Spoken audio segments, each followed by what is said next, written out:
connected you via music to divine, spirit, God.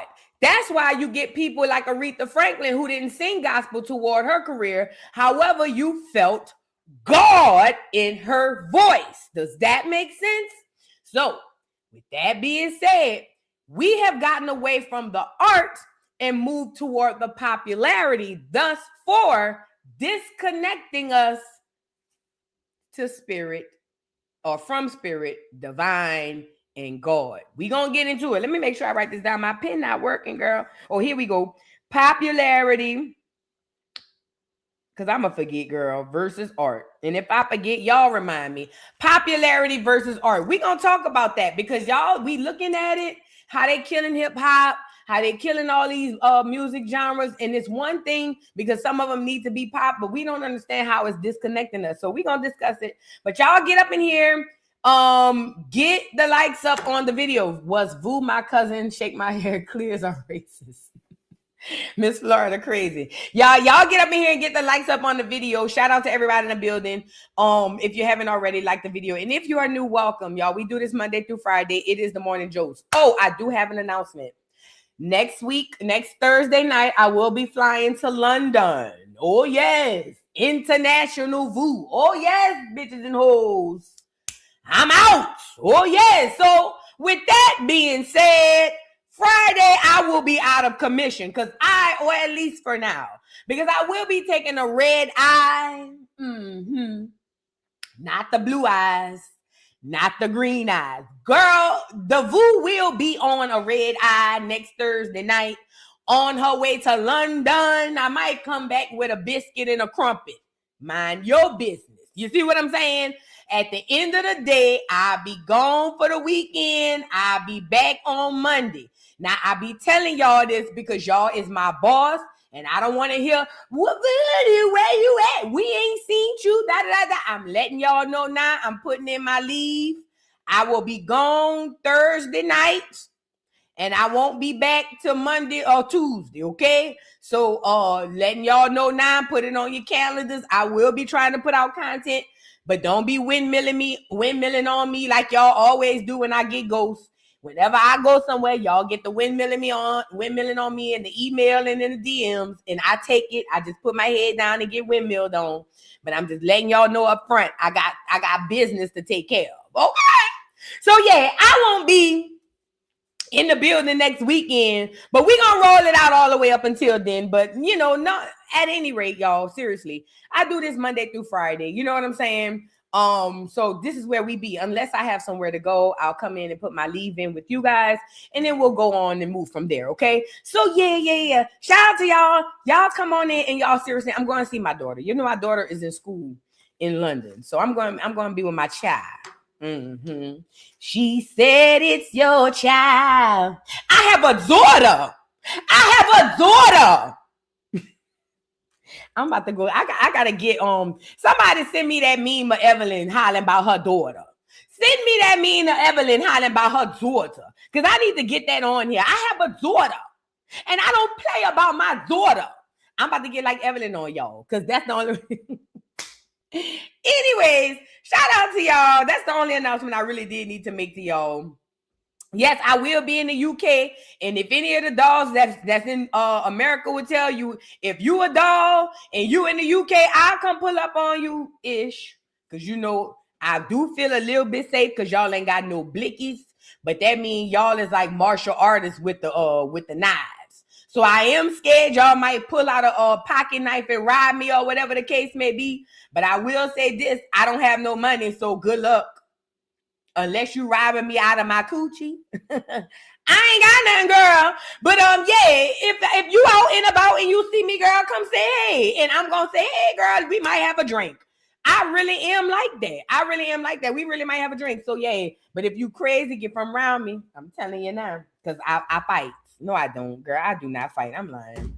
Bitch, I am not about to fight nobody. I am 42 years old. Are you crazy? Insane? Girl, please, fighting. Girl, I watch the baddies. I let them fight for me.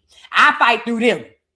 Anyways, y'all, I was watching, speaking of age, I was watching I was watching Monique did a video and she was talking about why Black women are ashamed of their age. Because you know the whole thing is you never ask a woman their age. Black women, do y'all know that came from white women because they age badly? Think about it. I don't think I have a picture of my grandma. My grandma 85. My grandma look every bit of 60. We've never had to hide our age because we don't age bad. That's why the YNs right now is going after the 30, 40, 50 years old, because even outside of the plastic surgery, we don't age bad. However, because of the media, we've adopted a lot of their traits by like, oh, I'm not telling you my age. But for why? I'll tell you this. My sister passed at 23 years old years and years and years ago. And it was in that moment I said, I'll never not tell nobody my age, because my sister, if she had known that she wasn't going to make it past 23 years, she probably would have did some things differently. But when Monique said it, and she was like, I don't understand why Black women hide their age because we age gracefully. It dawned on me, we do that because of the clear women. And no shade. Shout out to the clears. I know y'all somewhere in here lurking. This is no shade. We just using you as a test subject. But the clears and the racial, a lot of the, not all, but some of the racially ambiguous girls, they get to be about in their teens and their early 20s. They be beautiful. But in their 30s and 40s, it's almost like they turn into sperm milk. That's why I call them the milk community, for real. And they are the ones who is just like, oh, don't ask my age, because I saw a video of this boy had dragged this clear girl. I can't remember what show it was on, but he was like, why are you 25 and you look 40? And the girl went and had all kind of plastic surgeries. Like, I'm saying all that to say, that's they stuff. That's they stuff. We got to get back to us. Girl, I'm 42 years old. In March 13th, I will be 43. 43, girl. 4 and a 3. I got 4 and a 3. I don't know if y'all see it on each side. I got a baby. My baby just turned 23 in December 30th. Yeah, I had her at 19. For y'all who want to do the math. Because some people, when I tell them I have a daughter at 20, that's 23, they step back and look at me like, well, girl, how old was you? No, I wasn't 12. I was 19. I have lied and told people I had her at 9 with a straight face. And they go, oh. And they don't know how to take it. Yeah, I've done that. But I've lied, just to be funny. No, I'm 43. I have a 23-year-old daughter. And yeah, I'm proud of that. And I think we need to get back into that, because why not? We look great for our age. None of us really look our age. Some of us, life has bad us up. I get that. Some of us, life has bad us in the back of the head and in the front of the forehead. I know. But for the most part, girl, embrace your age, girl. Niggas ain't gonna stop going. Niggas ain't gonna not want. Don't let that Kevin Samuels era fool you. Niggas is not gonna look at you and be like, oh no, she 40. I ain't fucking with that. Girl, please. Not in real life. Not in real life. I know what they do on the internet. I'm telling you what happened in the real world. There's not a nigga gonna look at you and be like, oh no, she 40. If a nigga see you and you bad, if a man see you and you attractive, he going. It just is what it is. So it is. I'm just saying, we need to get away from these clears mindset, because that ain't ours. We need to release that. At any rate, we got to get into the show, y'all, and embrace ourselves, y'all, as slowly but surely as we could. We got to embrace ourselves. Yeah, but I'm 43 with a 23-year-old. Yeah, all day, every day. Okay. I want to show y'all a few things. Y'all already know I'm coming with the honorable mentions, right? I got some educational stuff, some important food for thought for y'all that I want to show y'all. Hold on. We ain't on you yet, brother. Stand by. Is it here? So, y'all know I try to come to y'all with some stuff that you need, with some information that it may be some random information, but it's still information that you need. Now, let's start with the vaccine. Now, we all know what happened in 2020. We all saw the things that took place. Most people did not want that jab, but they went and got it because they had to get it. Most people were afraid for their careers. Most people were afraid for their lives. Most people were afraid for their livelihoods. That was a rough draft. That was kind of like a rehearsal. A new one is coming. And it may not look the exact same way, but in theory, it is going to be the same thing. If you took the jab, don't feel bad. It was something that you did. It is what it is. There are many ways, multiple ways for natural detoxes. Go look those up. And some of y'all may not even need to detox because some of our bodies are naturally detoxing this stuff out of us, depending on the way we eat and the things that we put in our body. If you took the vax, don't trip. What I'm telling you is they're going to come up with something new, and it's going to be something that looks completely different. But in theory, it is going to be the exact same thing. I know. You know what, T. Haynes? Let me tell you something. That flu, that's the same thing, yeah. It just don't have no propaganda behind it. I just had it. It's so many people coming up with that flu. Put a 3 in the chat if you either had it or you know somebody who had it. Girl, I done been on content creators pages and I'm looking at them like, dang, you got it too? Let me tell y'all something. The only difference between what's going on now and what happened in 2020 is the media coverage. That's the only difference. They already putting this stuff out, but the next thing that's coming is going to have some level of media coverage on it, and it's going to look different, but I'm telling you, it's going to be, in theory, the exact same thing. You have to, first of all, ground and meditate and pray so you can spot this stuff. But after you spot it, you need to know how to deal with this stuff because they're going to come at you with something else. Learn the lesson from what happened in 2020. 2020 showed you a lot. 2020 to 2022, 2023. Go back in your memory and go back to the things that took place because these things are going to take place again. I want to drop this thing because this lady is reminding us what happened with the vaccine and how it compromised us. Now, a lot of us have passed. A lot of Black America has passed. First of all, during the study and during the whole rise of this thing, a lot of people passed and it wasn't from the sickness, but they put it on there. That's a part of propaganda. They put that as a cause of a lot of deaths when that wasn't the case. However, on the flip side of it, it's all about propaganda, right? They gave it to us. A lot of people have passed and a lot of people have getting blood clots, heart problems, and they're trying to disconnect it from the situation in which a lot of it may have conspiracy theory did come from, which was that wax, that jab. So they're going to try to disconnect it and tell you that these random 19-year-olds catching heart attacks are normal. And because of propaganda, people on the internet started really believing random 25-year-olds catching heart attacks are normal. It is not. It is not. Okay? Now, I need you to understand this.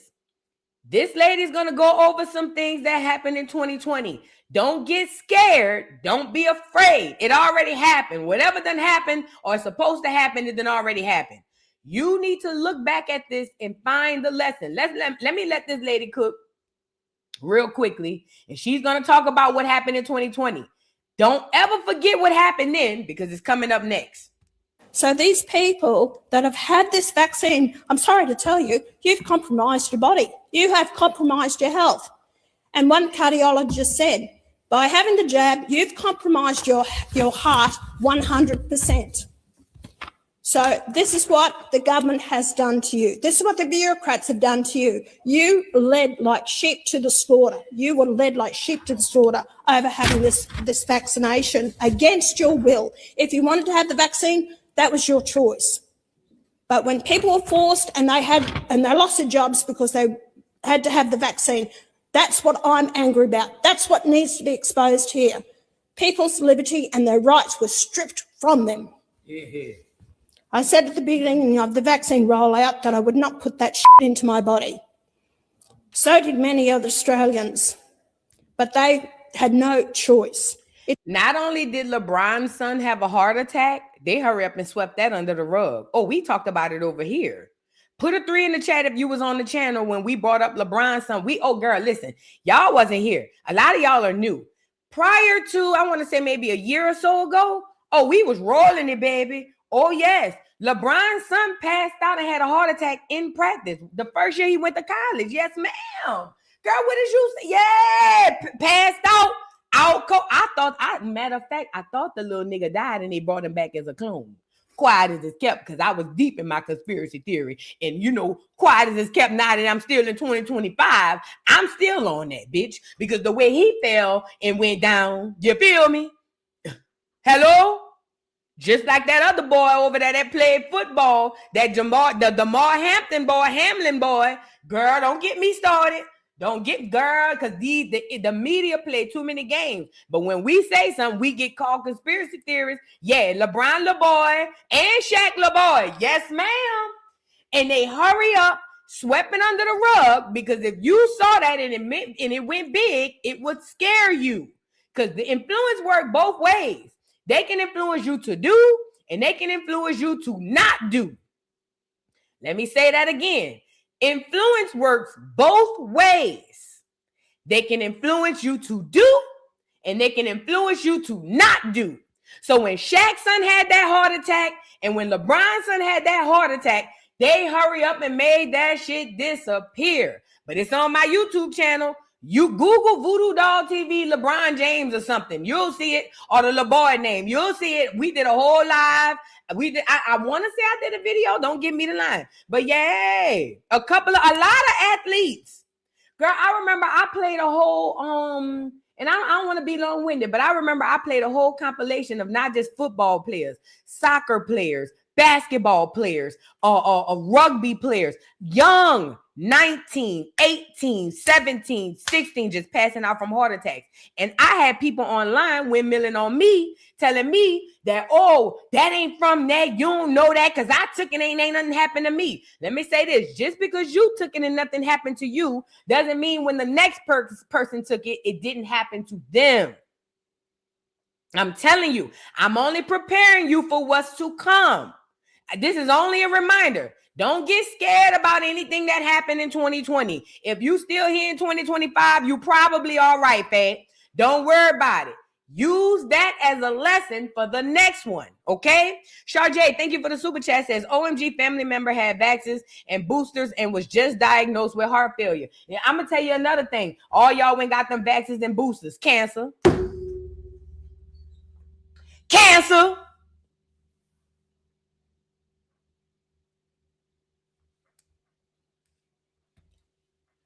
Cancer.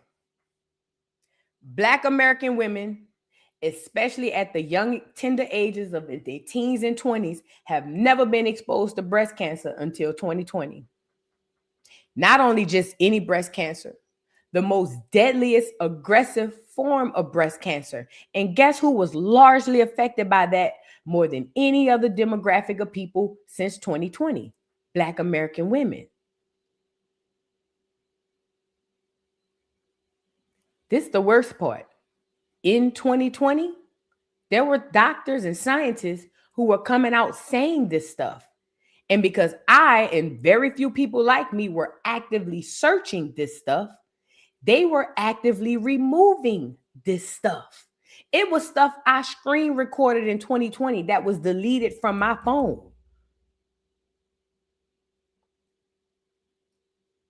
Find the lesson. Don't get scared. It is what it is. We did it.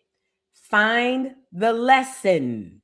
Okay? This cancer done came on our community like crazy. It wasn't like this before 2020. I'm not saying where it came from. I'm just telling you prior to 2020, it wasn't like this. It turns out they were definitely onto something. Refusing the mandates may have saved their life. It's numerous health issues. I'm pulled up usually all the time that people now have health issues. They had the vaccine. I said, don't have any more. An inquiry that we had, that One Nation got up and had Pfizer and Moderna there, who said, oh, no one was forced. What a load of rubbish. And why did the government indemnify these pharmaceutical companies? Why were they indemnified? Here we were giving vaccination to people that weren't tried, tested and proven. I keep saying that. It was only about 10 months prior to that. Any vaccinations that are given to people usually goes through a period of 8, maybe 10, 18 years that needs to be properly tested. And yet this was not properly tested. A batch of this stuff actually killed people. I am going to keep going on and on and on about this until I'm a pain in your backside, which I don't care. until the people get answers and the people get a royal commission into this. I may not have the balance of power this time around, but I hope that people vote for One Nation in the next election, that we get the balance of power, because we will use that balance of power to force a royal commission for the people to have their say. So these people... Now, again, I'm not trying to scare nobody, because listen, they done put this shit in the food, man. I sure hope y'all know that. Oh, I've studied this extensive. It's in the grocery stores. I sure hope when y'all go to Walmart, y'all reading your vegetables, it's in there too. Oh, yeah. If you didn't know, now you know. Go and do your research. The vax, they put it in the food. So we all jacked up at some point. You see what I'm saying? So none of us is clear. Even though I refused it, I can't sit up here and act like I'm a pure blood, because they done probably put that shit in the liquor. They done probably put that shit in the weed. You see what I'm saying? And I wasn't even smoking weed back then. But they done probably put that shit in the food. All of us are under some level of this shit. Don't get scared. Get active. Get proactive and be intelligent. This is what I'm telling y'all. I ain't above reproach. Ain't nobody above reproach that didn't take the jab, because I'm telling you now, the way they dropping chemtrails, girl, if you didn't get it intravenously, you got it through your nose, fat. We all jacked up at some point. Be vigilant. Pay attention to things when they're happening and learn the lesson. Go within. All your lessons, let me tell you something about your subconscious. Your subconscious remembers more than you could even think of, okay? Everything you think you forgot is buried somewhere in your subconscious. Go within. I spoke about that yesterday, or was it yesterday? Yeah, yesterday on one of them days, about people trying to pray the gay away. That's your problem. Go within. Your answers are within. If you gay within, bitch, you gay without. Stop trying to pray that shit away. Stop letting people outside of you dictate what's going on inside of you, because the inside is where the true answers. This is why I tell y'all to meditate and ground, okay? So it's not a scare tactic. Be smart. Be vigilant. Proactive. Learn. I'm even learning lessons, because, yeah, I didn't take the jab last time. That's true. However, it's certain things that I can look back and say I could have did differently. You know what I'm saying? Another thing I didn't do, I didn't take the test. I've never let them people stuff that shit up my nose. Not once. I never let them do it. I've never allowed them to test me. There's nowhere on any paperwork, anywhere, any documentation that says I've ever been diagnosed with COVID-19. Never. I've never taken it. I don't care if I felt like I had it. I had it in my inside parts. They don't know. You feel what I'm saying? I've never been tested, but even still, even with those precautions, I can't 100% say that I wasn't affected. Learn the lessons. Learn the lessons. Some more food for thought. Clone babies. Remember, I showed y'all this video, Elon saying that we're going to be able to have clone babies in 5 to 10 years. Remember, I said bullshit. I say 2 to 5. Well, I was probably being generous by saying 2 to 5. Girl, they got it right now. Vending machine babies. You can find you a baby. Vending machine babies. They ready right now. Now, let me tell y'all something, Black America. This ain't for you. This is for those who are incapable of procreation. Black America, I don't give a damn what these clear people statistics done told you. You ain't got no problems procreating. Don't let them lie to you. The women in the hood is still having 5, 6, 7, 8 babies.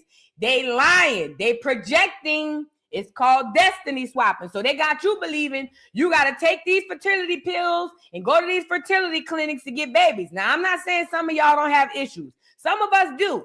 But as a collective, we ain't got no problem procreating. So now they got vending machine babies, literal vending machine babies.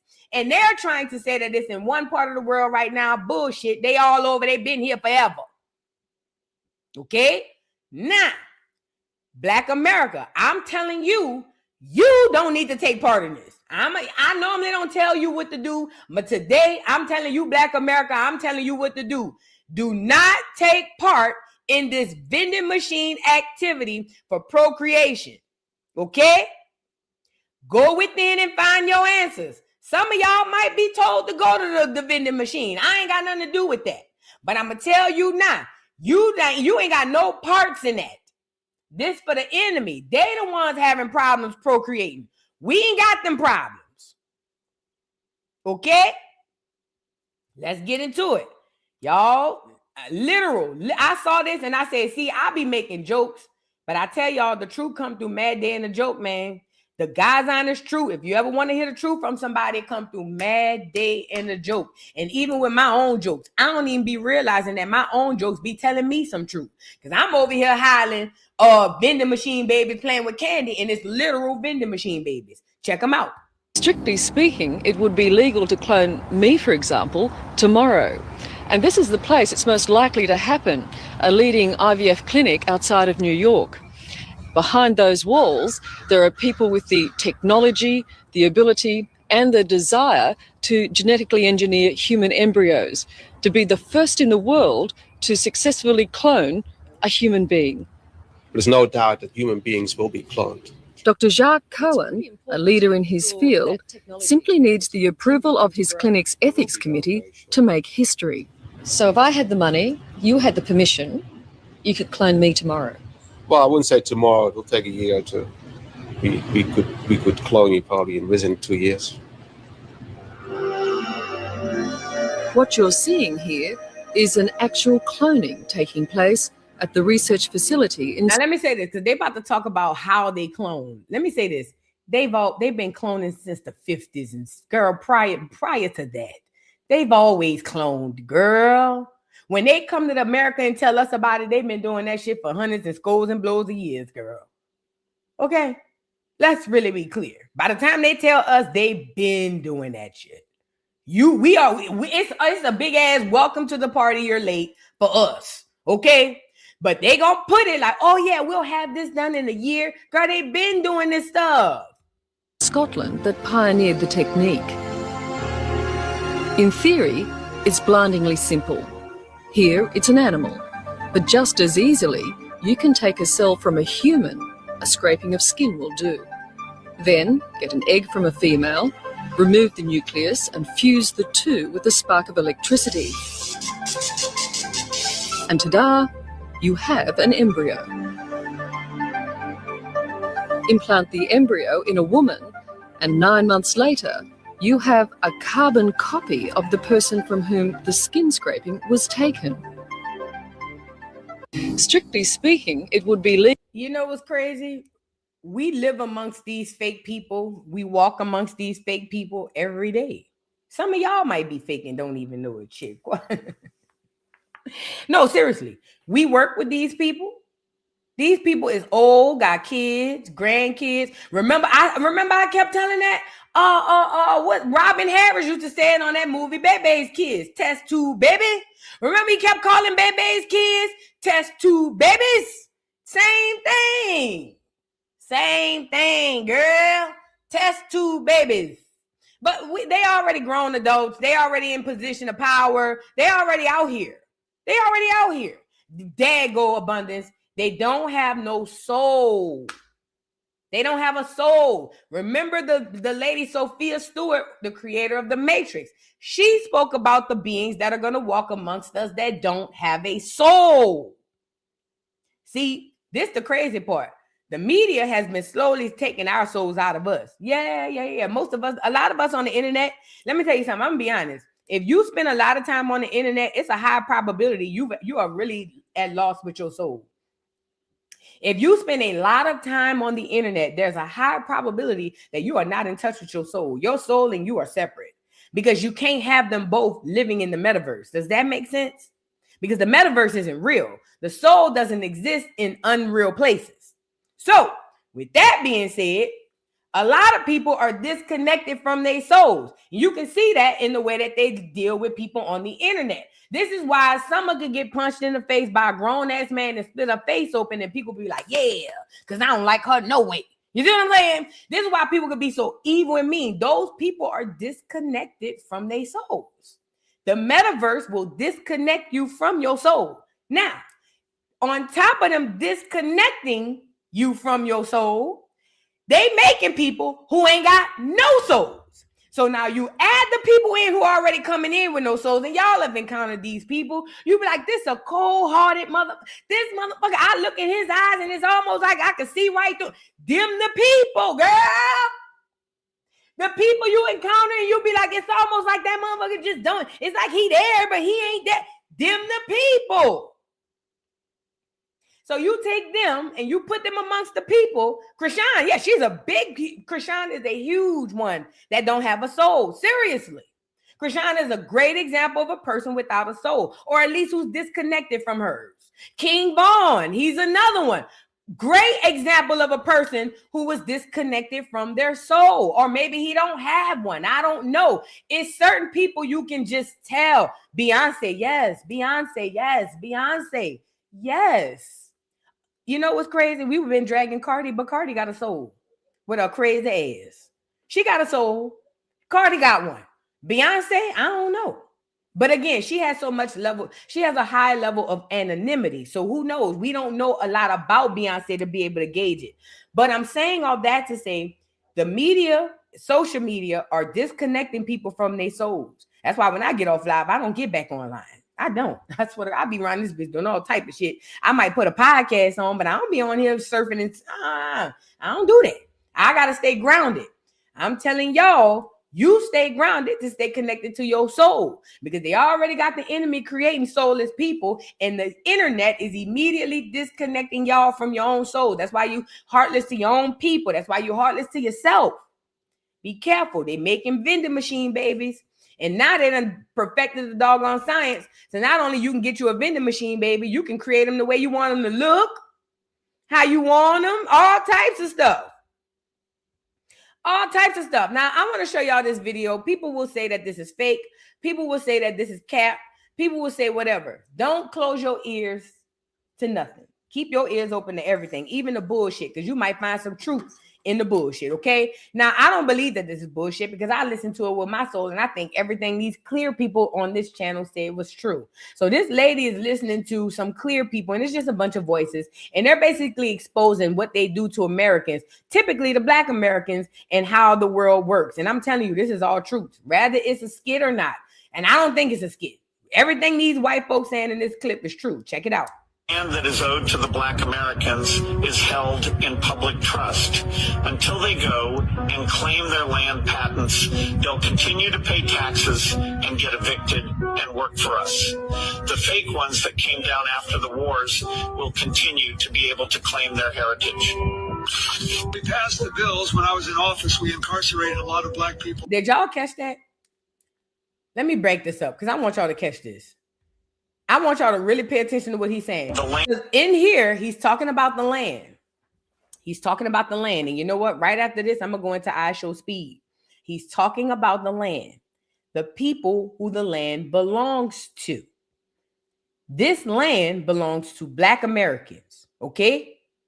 The enemy knows this. I tell y'all all the time, they got the Africans and all the foreigners coming over here to be Americans, and they got you trying to go to Africa to be an African, okay?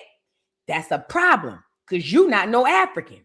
They got everybody else putting it in their minds that once you cross a certain threshold, you are now a new American, and they got us telling us we need to go somewhere else and be a new African. Now, this is the gag.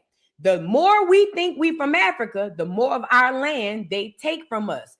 This is why I tell y'all genealogy. Because the more we sit up here hollering we from everywhere else, the more of our birthright they steal from us. Listen to what the man's saying.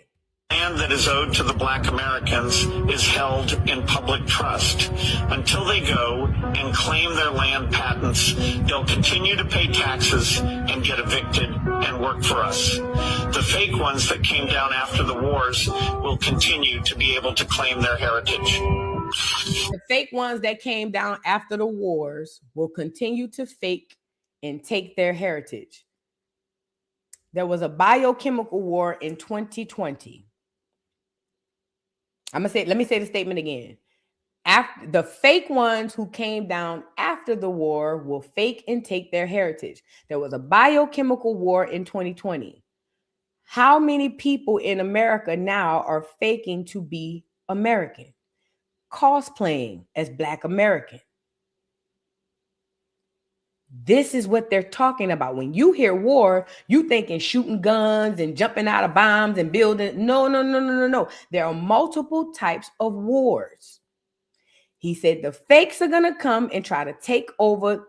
Okay, that's where we're in it now. We live in it right now. And it ain't the clears, it's the blacks. It's the black foreigners. It is not the clears. Listen to what the man's saying.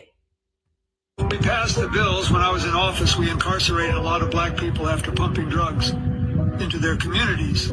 See, what we do is induce bonds off the incarceration and sell the securities on the secondary market. They never balance the books, so we lock them up and keep the money.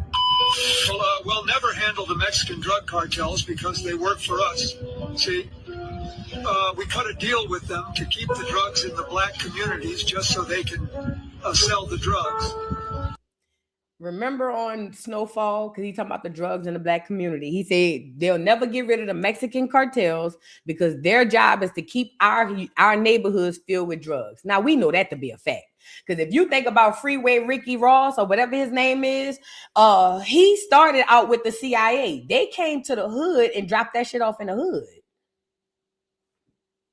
Where else? Like Nino Brown said in the movie New Jack City, I don't own no poppy fields. I don't own no planes. What he was saying in that part was, how the fuck am I getting it? Y'all giving me the chair and giving me life, but I'm not going to get this stuff. Where is it coming from? The man said that the American government will never stop the Mexican drug cartel from coming in and out of America. Not because of what it's doing to the white folks, but because they needed to continuously do what it's doing to us.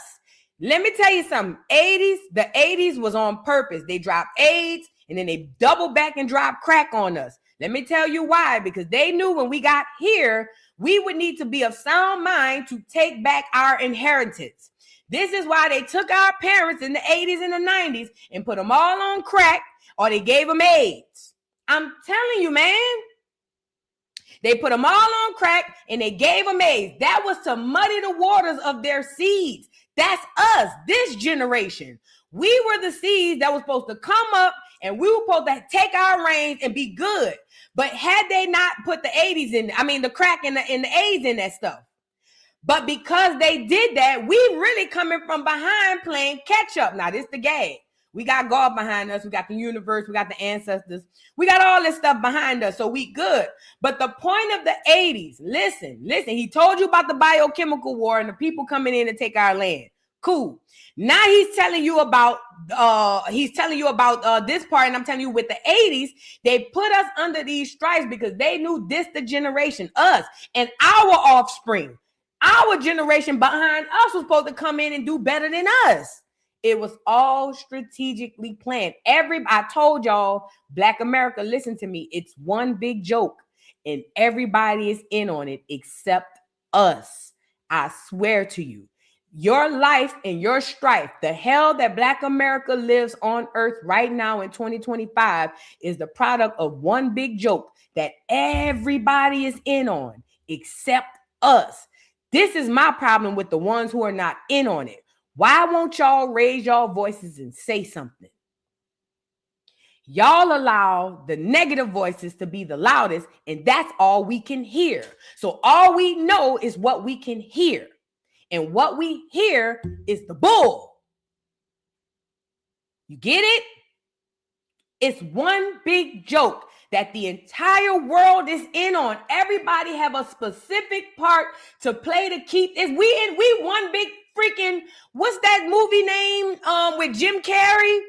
It's one big freaking, girl, we are all the character. What's the name of the movie? Jim Carrey, and he finds out, what's the name of that movie, girl? It's going to drive me crazy. Somebody going to put it in the chat. It's the movie where Jim Carrey realized his whole life was a sham, and everybody, the Truman Show. That's it. We are all living in the Truman Show, girl. All of us. We are all Jim Carrey in the Truman Show. Everybody playing a part, even some of us. You get it? In the Truman Show, his wife was in on it. Even some of us are it. Girl, that's us. Serious. Everybody playing a part except us. We monitor and lock them up. This is why they call the drug game the trap. It's a trap for them to go to prison. We took their land, claimed it abandoned, and taxed them. But most importantly, we took their opportunity to compete. We tricked their leaders in the 60s to thinking desegregation was a good thing. It wasn't for them, but for us. We inherited. What did I tell y'all? He said we tricked their leaders in the 60s to think desegregation was a good thing. It wasn't for them. It was for us. What I told y'all. Get the little girl up here. Because, man, I be mad when I be right. I ain't gonna lie. It used to be cute when it used to be funny, but I be getting mad when I be right. What did I tell y'all? I told y'all the civil rights movement was the worst thing ever happened to Black America. Martin Luther King, Mike, marched our duck ass up that mountain, had us holding hands with them clears, also we can give them our destiny. I told, man, get the little girl. I told y'all niggas. Y'all thought I was swearing, but I told y'all niggas. The only reason this message don't get out is because people are too freaking emotional to stop and think. Just stop and think. You don't even know Martin Luther King. Screw him. You don't even know that nigga. His family don't do nothing for us. Take him off the table.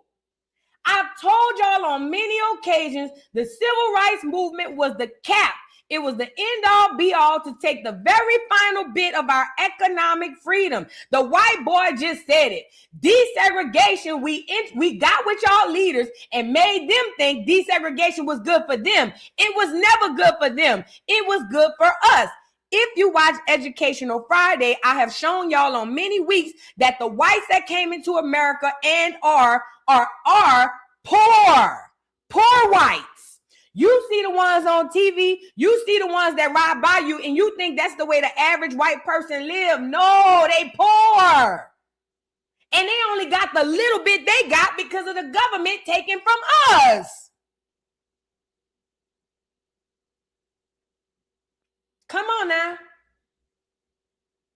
Pay attention. Get out your feelings. They give you this Martin Luther King shit so you can revere him like white Jesus. And niggas literally revere old characters that we don't even know is real or not. Y'all really be revering these people like they Jesus. Girl, go revere your own ancestors. Do your genealogy and find out who your ancestors was and go praise them. Stop praising these people the white people give you. Girl, I don't give a damn about no Martin Luther King. Girl, fuck that nigga. I don't give a damn about him or his fat ass kids. Shit. Quiet as is kept, and I'm saying it unapologetically because I understand what's really happening. Only people inside of their feelings gonna feel some type of way because you can't get out your mind to think. That nigga screwed us over, bruh. I know he came back and was like, we coming to get our check. Cool, but the damage was done. Nigga, you can't rob me and be like, oh, my bad. I ain't mean to. Nigga, what? You already robbed me. What you mean? My bad. So I'm supposed to just put that beside us. Okay, you robbed me out of everything that I have, all of my destiny, and because you turned around and say, I'm sorry, let me help you get your money back. Nigga, fuck you. And y'all running around here, running behind some damn Mike, because he got the name on your street. Girl, I don't give a damn about that nigga. All his fat ass kids. And Bernie, that bitch, I wish I would see you in the next 5 days, bitch. You better shut up. Don't say nothing on the internet, Bernice. Because every time you say something, you saying everything but the right thing. Shut your big fat ass up. Shit, revering this nigga. He wasn't nothing but a nigga. That's it. A paid operative. A paid operative. I remember one girl, I don't listen to her. She said she don't like Martin Luther King. Good. You go follow that nigga. He done already let us off the clip. Keep following his duck ass. Much more. Political campaigns are all a hoax. It's called a two-party system. But our core values are aligned with keeping the people from inheriting what's really theirs. When they claim anything besides who they truly are. So again, you keep claiming everything besides who you truly are, and they will continue to steal from you. So keep going off of them DNA tests that y'all went swabbed and let them people swab your little saliva and sell off your DNA. They probably cloning your ass somewhere too right now. Oh, yay. All y'all that went spit in the tube to try to figure out how many percentage of you niggas was Nigerian. They done probably cloned you already by now too. So I'm pretty sure you're going to run into your doppelganger at any point. The point I'm making to you is, while you over here claiming Africa, they got everybody over there claiming America. Let me show you how bad the propaganda is. And I'm going straight into the Ishowspeed bit. Let me show you how bad the propaganda is. So the white boy just told you that, hey man, we tricked y'all into integrating with us, thinking it's going to help y'all. But the truth of the matter is, it really only helps us. He done already told us that. Now, Ishowspeed, mind you, we got our parents, grandparents, and elders in our family that done already told us, hey, man, I ain't heard nothing about no African stuff till I went to church. Or I ain't heard nothing about no African stuff till I went to school. But when you go dig back deep, them people telling you about Indian tribes. Oh, yeah, great-grandmother was full-blooded Cherokee. Oh, yeah, great-grandma was full-blooded this. And y'all not understanding, if great-grandmother was full-blooded Cherokee, how the hell was great-granddaddy black? If great-grandmother was full-blooded Cherokee, how can she have an African-American baby? Are y'all listening to me? Because this is the part y'all be running into genealogy that be stumping y'all, and it drives me. I'm going to answer this because I want to answer that. I want to answer this question. This the part y'all run into, and it drives me. Listen, not this part. Listen. How can great granny be Cherokee, but her baby is an African or African American or a Negro? Think. Use your brain. Use your brain. How can great grandmother or great grandfather be a full-blooded Seminole but have a Negro baby? Paper genocide. Does that make sense? So when you run into that great-grandmother who was full-blooded Cherokee, then what does that make you? Unless between your great-grandmother and your mama and your grandmother and you done mix somewhere. If your great-great-grandmother is full-blooded Cherokee, what does that make you? Unless you can guarantee the mix, not that shit y'all learned in school, unless you can guarantee the mix, meaning you can go under that same genealogy and say, nope, because my Cherokee grandma, she did mess with a Sicilian. Then, okay, we had a different spit because we got an actual person. But other than that, if your great-grandmother was a Cherokee, that makes you a damn Cherokee. Now, I want to answer this. So somebody said, so why was MLK assassinated? In my beliefs, I'm going to tell you what I believe because I wasn't there. But from my spiritual belief, I believe that he was assassinated because he switched up. Martin Luther King, I don't believe knew exactly all that he was into. Because you got to keep in mind, Mike came in through his paw. A lot of y'all don't know about his daddy. Y'all got to come to Educational Fridays. But a lot of y'all don't know that Mike was solicited through his paw. His daddy, Mike Sr., was the Mason, Freemason that was, who was probably making the underhanded deals under the table, who gave them his son. Okay, his son was a 2-bit white girl, coochie eating, Pink Panther licking Negro. He didn't even like niggas. Let's talk about it. Mike did not like niggas. He didn't go to school with niggas. He didn't hang with niggas. That nigga was round the clear. He was from Europe. I mean, he is a European. He's a Negropean. However, he was from the well-to-do blacks. He wasn't amongst the poorest of the poor. Okay? So he finally gets up into the Martin Luther King era. They turn him into a preacher, change his name from Michael to Martin, give him a whole new stanza, and he is supposed to lead us into the promised land. I believe that the reason they popped him at the end was because after he led us into the promised land, I don't know if his guilt took over him or maybe he just decided to flip. Either way, he flipped and they packed him up out of here. That's when he was down there hollering, this time we coming to get our check. And them white folks say, you a damn lie, bitch. Pop. That's the end of it. That's the end of it. That's the all end of it. Soon as he said, this time we come and get our check, they popped him. That's what happened to Martin Luther King. Martin Luther King didn't sign up for this shit. His daddy signed him up for this. Go check. Hey, man, do the research. Do the research. I ain't making this up. Do the research. Y'all don't even know that his mama got killed. His brother got killed. Did you know he had a sister look exactly like him? That he used to go visit in Europe. Did you know the day that he died, it was alleged that it was a white woman in the hotel room right under him? So that nigga was upstairs giving sermons and allegedly getting head downstairs after the sermon. Don't get me started, because y'all gonna get mad. Y'all gonna get all upset about Martin Luther King, a nigga who ain't did nothing for you, and y'all gonna get mad. So please, leave me alone, because I'm gonna tell y'all the real truth, and y'all gonna get real mad. Yay! Come on, man. Don't get me to going now, because I really put his tea out there, and then people gonna say, "Well, that's a black man, and you wrong." No, because y'all revering him as a god or as a savior when he was the complete opposite. I don't know if that was his intentions, but I can look at his actions. His actions gave us the complete opposite. What Martin Luther King did for us or did to us was the worst thing that could have ever happened to us. Politically, we went to Democrats because we were Republican before then. Some of us didn't even vote in the South. But before that, we were Republican. Now we starched Democrats. We lost our political power. We lost our economic power. We lost our social power. We lost everything. We became victims and slaves the moment we walked up that mountaintop holding hands with them crackers. Don't get me started, because I don't revere that nigga like y'all do.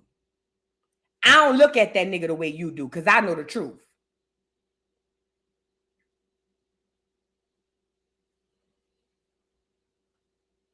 You wonder why they put him in your face all the time. You wonder why he on every corner. You wonder why they always telling you to celebrate Martin Luther King's birthday. If he really did something great for you, would the white man really want you to celebrate him? Think. If Martin Luther King genuinely did something good for the people, would they genuinely want you to celebrate him?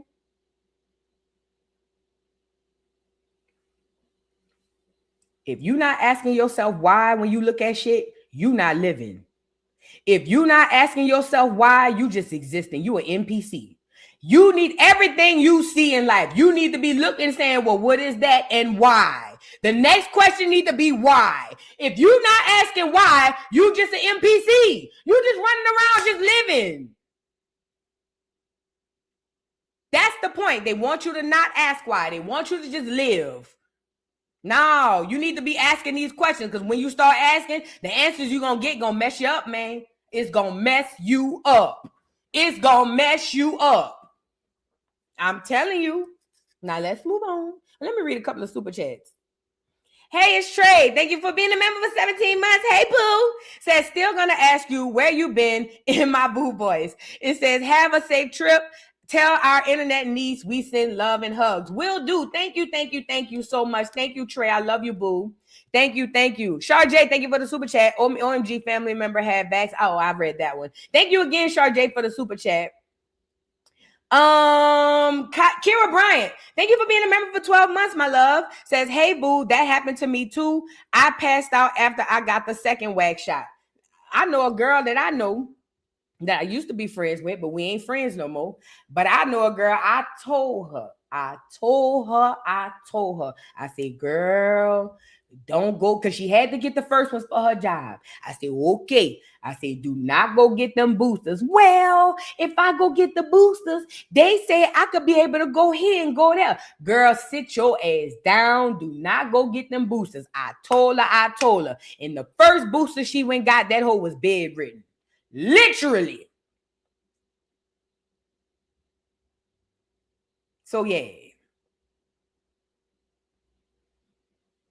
But people don't be listening to me though. Who am I? You know what I'm saying? I just be talking, you know.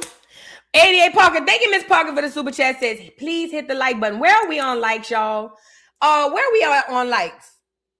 We got 1,100 people in here, but only 534 likes. You guys, please get the likes up on the video. We need to get this information out into the algorithm so that other people can see it. Thank you, Miss Parker. And Beautiful is Darkness. Thank you for the super chat. says, hey, Acorn, did you get my message about Blueface having a vasectomy? Carlissa forgot. She told us. Nah, I didn't get it, but I'll look into it. I ain't worried about that right now. Thank you so much, Beautiful as Darkness. All right. I want to move you into Ishowspeed. So now we know they trying to take us off the land and put us in Africa. And here go Ishowspeed, a Black American whose parents have told him on many occasions, nigga, you ain't African. Yet and still, he's a $1 million streamer. So you know he has a mission. You know he is an operative. You know if them clears is giving him all that money, they damn sure have some messaging and some advertising they want him to do. So now they done put Ishowspeed in Africa, and I showed y'all yesterday this one black dude with his hair all over his head crying, talking about, I never knew how beautiful Africa was. And now here it is again, another girl crying, I never knew how beautiful Africa was. And I went through the comments and saw everybody in there hollering, ooh, girl, we need to all just pack up and move. See, that's the kind of spirit I need. Let me tell y'all something. In the comments under these types of videos are bots, foreigners, and ops. Bots, foreigners, and ops. You don't understand social media, so let me give you a little bit cliff note. The way social media works is when they want to persuade you and get you to think the way they want you to think, they'll have an actor, get her to make a video. When they post the video, put the headline they want you to believe in the video, and under said video, farms, bots. Yeah, I can't wait to go back to Africa. I love the motherland. And you thinking these are real people. These are not real people. Some of them are, but for the most part, these are bots. Fake accounts. They're not even real people behind accounts. It's computers persuading you to think the way that you think you're thinking on your own, but you're not. All you're doing is thinking the way that they want you to think. Okay? You let most of y'all be interacting with bots. It's crazy and you don't even know it. We need to be suing the government for that. But let's get into this girl trying to get us to Africa. Check them out. Watch the hijack and watch how the acting is. Y'all probably wondering why I'm crying. I've been watching Speed streams, and I'm seeing all the love that he's getting in Angola. He's in South Africa, and he's getting massive amount of love. And the way that he was treated in Europe was disgusting. But to see him be a black man from the United States of African descent and be able to go back to the continent and be treated like a human by civilized African people, when we've been taught that Africa is primitive, that it's dangerous, don't go back, they have this, they have that, they don't want you, they don't like you. Y'all hear the music? Oh, y'all paying? Listen, y'all don't understand how powerful this shit is. I'm laughing, but this is serious. They got the music behind like the stories. So it gets you more in a mood to hear the message. I swear to God, this is funny, but it's not. They got it. They got the setting. They got the music. She got the tears. Bitch, this a whole production. Do you hear me? Listen to the music in the background, y'all. Look. And to see an African-American man with his stature go back to the motherland and be treated with so much respect. This is what our people fought for. This is what they fought for when they fought against Jim Crow and segregation. This is what the slave revolts were about. This is what it's always been about. Is to be able to go back home to a home that you've never been and be unapologetically black and not have to think about being black. Just being able to have your natural hair and your brown skin and not be judged and not be racially profiled and not be killed. I love the love that he is getting. And I love the love that all of my African American people are getting in the continent. And I know there's a lot of issues. I know there's a lot of things that need to be worked out. But I'm so proud. I'm so proud. And I love that for him. And I love that for all of my people that are over there. and I can't wait to hit the soil. Y'all probably wondering why I'm crying. Oh, girl, please. So as you can see, this is a commercial. You know how back in the day they used to have a commercial for Tide, or they'd have a commercial for Mentos. Mentos better, Mentos fresher, Mentos better with Mentos fresh and full of life. Mentos, the fresh maker. Oh yeah, I used to memorize. I memorized all music, so I used to memorize TV shows and cartoons. I mean, and commercials. It's crazy. Now I don't memorize the show. I like to memorize. I was a kid that used to memorize the intro songs. I was weird like that. But no, seriously, it's the same thing. It's the same thing. It's like a jingle. She's crying to get it embedded in your memory so that you could be like, oh man, I really do need to go look into Africa. It's a commercial, bro. It's advertisement. It's what it is. It's advertisement. And this is what they'll do. They'll get people that you know and people that you don't know, real celebrities, real people with blue checks, and they'll get them to go into the comments to egg it on. Like, oh yeah, one thing about it, I remember, I know I'm gonna move back as soon as I get my stuff together. Mind you, you'll be like, oh, that's so-and-so, I know her. No, girl, them people getting paid. Now here you go under the comments. You know what? Me and my husband was talking about going back to Africa, but now that I done seen this commercial, now that I seen this video, this must be my confirmation because I've been praying. Me and my husband about to move back to Africa. And literally, although it may not be a lot of people, onesie, twosies of people are literally going to pack their things up and go to Africa. I told you, if you leave here and you go there, a lot of you guys are forfeiting your land rights. Hello? When you go get citizenship in these other places, you are forfeiting your land rights.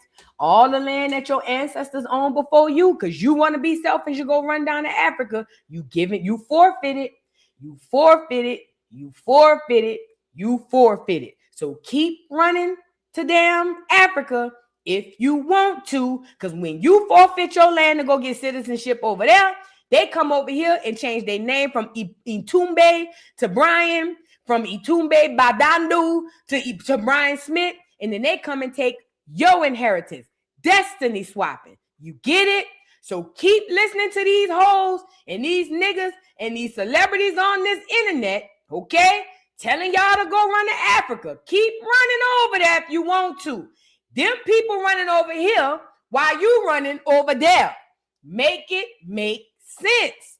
They running over here to become American while you got people who American trying to tell you to go over there and play African. You could be the duck goose, not me. Not me. I'm good, love. Enjoy. If you crying and you feel so connected to Africa, pack your bags, fat. You, your mama, your mom, and everybody else, pack your bags, gather your things, and y'all go over there. What you coming on the internet to tell us for? What is you coming over the internet to tell us for? Pack your bags, fat. Go ahead on, enjoy yourself. You ain't got to come tell us, but this has been a Back to Africa plan that's been in place since the early 1800s, way before Meatball. Y'all may not know Meatball if y'all knew. Marcus Garvey. Everybody get a nickname from me, fat. Way before Meatball, they've been trying to get us off this land. I keep telling y'all don't be paying attention. Y'all don't come to Educational Friday. But I'm telling y'all, they've been trying to get us off this land, and they doing a damn good job. They got better actors now. See, back then they had us hollering arms of the angels. Now they got better actors, and they got people you know who you're familiar with that's going to feed you the bull. Be vigilant. Go within. It's the only way to combat this. Be vigilant. Go within and get your answers, because they're not outside of you. They're inside. And I'm going to tell y'all now, if you're a Black American, ain't hardly none of y'all going the only way your inside or your within is going to lead you to Africa is on some missionary shit. But it ain't going to tell you that's where you're from. And I know I be on here telling you I can't tell you where you're from. And I can't tell you where you're from. I can tell you where you ain't from, though. So go within and ask you, who am I? Where am I from? Stand over a puddle of water or go to a lake or something and say, I remember. Just do stupid shit like that. I'm telling you, it works. It works. You only don't remember because you disconnected and you live in the metaverse. Get out the metaverse and get into yourself, okay? Now, I want to move on to this. Show you some more stuff. Hold on. Y'all like the video if you haven't already, please. Hold on. I think it's this one.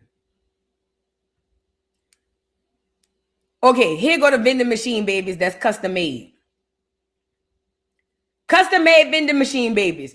The first generation of custom designed humans is coming. It's already here, Fat. But let's get into it. So apparently, there's advertisement all over where you can create your own baby. The baby can look how you want the baby to look. All you got to do is give 50% of your genes and they're going to do the rest. Now, this is in real life somewhere. I don't know where this at, but they already advertisement. And if this is in real life somewhere else, that means it's in real life somewhere here. I told y'all about these vending machine babies. I know I was being funny, but I tell y'all the truth come through Mad Day and the Joke all the time. I swear to God, now you can pick out the baby the way you want the baby. Look, IQ is 50% genetic. Height is 80% genetic. Have your best baby. IVF done right. And didn't I tell y'all they was going to use IVF? See, they already got black women over there putting your eggs on the shelf. Duck, duck, goose. They already bucked y'all up. They let Portia, y'all let a dumbass hoe like Portia Williams from the Real Housewives of Atlanta, bitch, buck y'all up to go put your eggs on the shelf. Duck. Anyways, y'all already putting your eggs on the shelf because dumbass hoes like Portia doing it because y'all followers. IVF. Y'all, there's so many black women going to get IVF that don't need it. And I'm going to be honest, a lot of y'all gynecologists lying to y'all, telling y'all need IVF because they get a kickback. Oops. Yup. A lot of y'all gynecologists lying to y'all, telling y'all, oh, you got fibroids. It's going to be hard for you to procreate. And here your duck, duck, goose go, running down the IVF, giving them people your stuff, not even knowing Dr. Jackie and them allegedly getting a kickback to send you to the IVF people. But go ahead on. You won't even sit up here and try to have a baby yourself. You go to the doctor, let the doctor tell you, ooh, girl, you got fibroids. You can't have no more babies. And here you go giving them your eggs. Go ahead on, fat. Go ahead on.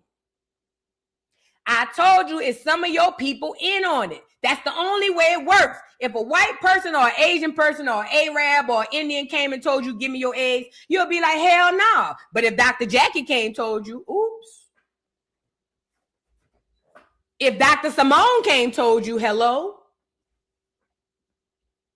If Portia put her baby from the vending machine, how you doing?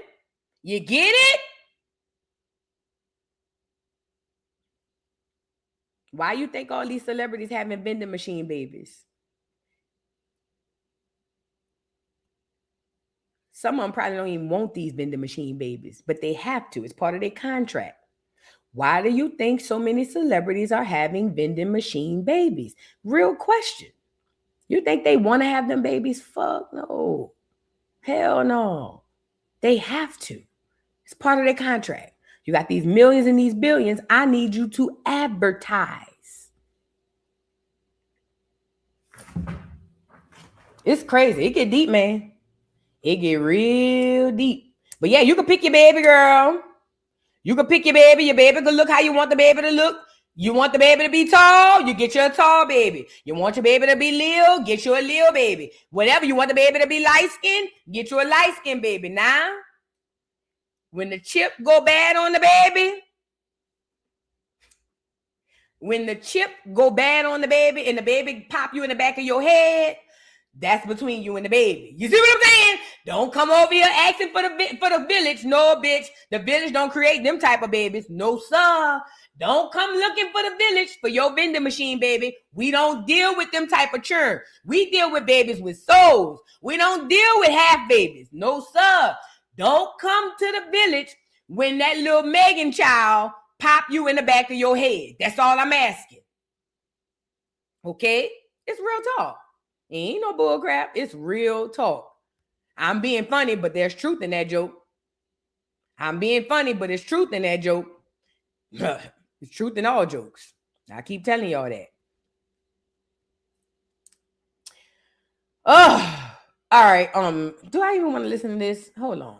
Yeah, I'm already here. So let's get into it, y'all. And we got to get into Cardi B and them. Trail of Tears. So this is 1830s. Yeah. And so this one is talking about the Trail of Tears. Look at what the people who were on the Trail of Tears looked like. Can y'all see this? Let me make this bigger.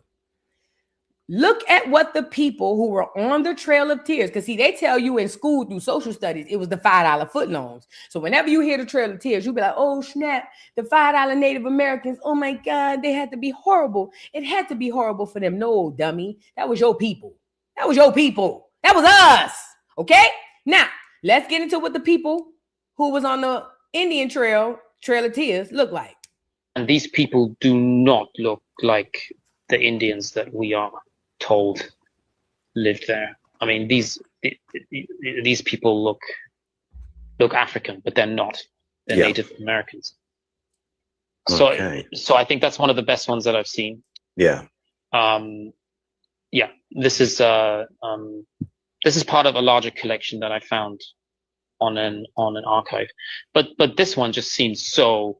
I mean, they have a very dark complexion. Yes, they do. You know, very much so. And I think people need to look into this. Yeah, I agree. Because it doesn't follow the narrative. Like how many people are actually, you know, what, like they think they're from Africa, but they're already in their homeland. Yes. And I said that I've been saying this for years about America, that, you know, we're told that anybody that wasn't Caucasian or indigenous was taken there as a slave from Africa. And I've argued that there were too many people. You know, the amount of people that they claim were brought from Africa, it doesn't stack up with you know, the number of ships and the period of time that it happened within. Doesn't stack up. I think that these people were convinced or told that they were slaves, and I think their history was whitewashed and they were discredited. And this is the Moors that we're talking about. And I wrote that in my first book. I'm totally on board with where you are. Yeah, but I mean, buildings here for you all to use. They're empty. There are hundreds of them across Iron County. Take whatever house you like. Take the farms. Take everything. Everything here is available, and it's. Who been on Educational Friday? Didn't I tell y'all that the clears that came off the boat from Ellis Island, their incentive for moving to the South, because the South, I don't know if y'all know this because a lot of y'all don't be on Educational Friday, but the South all the way up until the late 1800s was predominantly Black. White people, Asian people, or any of those other people were sparingly. To incentivize the white people coming in through Ellis Island to come to the South, they told them, if you go down there, you can kill them, you could rape them, you could steal from them, you could take their land, you could do whatever you want, and you good. This is why the police was on their side. This is why they had the KKK. Now, they wrote in the books that they've always been there, but that's not the truth. The South has always, and still is to this day, is predominantly Black American. Okay? They tell you it was mixed, and they tell you it was a crap ton of white folks that was enslaving a bunch of niggas. That's a lie. That's a lie. That's a lie. Do your research. Most of the shit you think you know is a lie. Damn near all of it, to be honest. You know what I'm saying? All completely empty. And it was Iron County.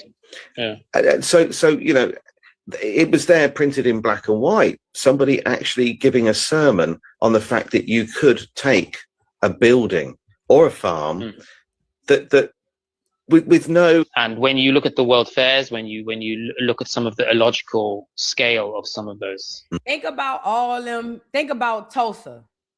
Think about Lake Lanier. Think about Rosewood. Drop them in the chat. All them places, they lied and told you some white girl was whistled at by some random Black boy, but then all of a sudden, because somebody got whistled at, they took their land, they took their businesses, they killed a lot of people. This was their incentive to come to the South. Take their shit, we gonna rewrite it in their history. Central Park is another one. Take their stuff. We're going to rewrite it in their history that they never had it. And we're not going to teach it to the adults. We're going to teach it to a brand new generation who have no clue. And it's been taught generationally, so on and so forth. I'm telling you, man. I'm telling you, it's nothing you think of what you think it was is what it was. Cities. I mean, we see the one. All right, that's enough. The point is, what you think you know about the history is not what's true. This is documented, okay? This is documented. They didn't really start taking your land for real. No, well, they started taking your land, but it didn't get real bad until really like the late 1800s, early 1900s. This is when they were pouring more and more white people into America. This is why when you ask white people where they from, at first they'll pause, but then they'll be able to tell you, oh, my grandmother is Sicilian. Oh, my grandfather is Italian, because they the ones came off the boat. Is this thing on? The reason why they know if they Sicilian or Italian or whatever they is because that's their granddaddy. That's their grandmama. Polish. That's them people who came off the boat. Now, let me be clear. Not all of those people came to the South and did that. Some of them clear people came in and was cool. They went on mind their business. They ain't did nothing to nobody. But we do know what the history tells us, and that makes me not want to trust and read none of them. However, the reason why, go do it. I challenge everybody in my life. Ask a white person today where they from. Everybody in my life, I give you one homework assignment. I used to give homework. Your homework assignment is today, ask one white person where they are from.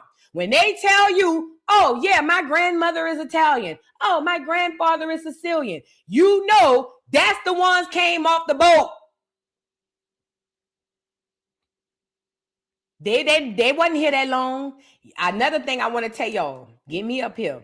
I did this on Educational Friday. Did you put a 3 in the chat if you knew that in the mid 1800s toward the late 1800s, that when they were starting to pour white people in through Ellis Island, did you know that the whites that were already here were delineating? Did you know that? Put a 3 in the chat if you knew that. So the whites that were already here, those were the ones who felt like they were the foundational whites. They delineated. They put out through the newspaper and everything that they didn't even want them white folks coming here. Didn't want them here. They wanted to choose and pick which whites came. They despised the fact that America was letting in the Italians, the Polish, the Sicilians. They despised it. They thought they were beneath them. So what they did, here's where your one drop rule comes in. Are you listening? Are you listening? Is this thing on? Here is where your one drop rule comes in. They trying to see who is pure white. We don't care about who's other. All we care about is who is pure white. Black people have adopted the one drop rule as if it is a badge of honor when it is not. They were making the one drop rule a trash pile. If you were not 100% white, cut from their blood and they cloth, you fell under the one drop rule and they tossed you. But black people in America think that that's a badge of honor. Oh, he got to be black. That's one drop. No, it was never about who was black. It was about who was pure white. Jesus Christ. Okay?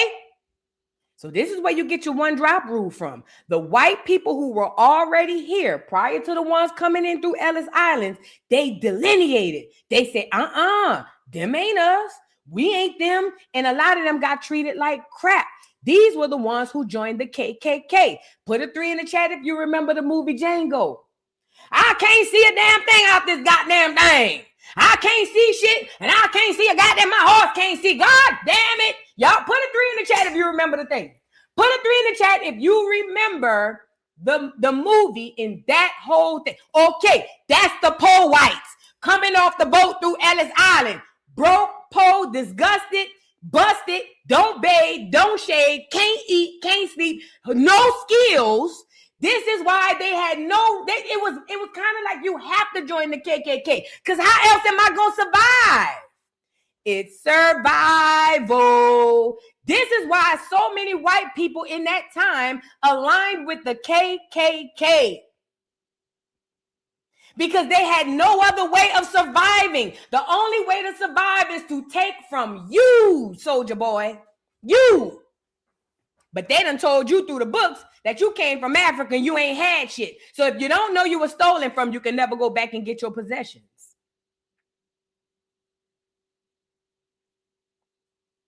I hope that makes sense.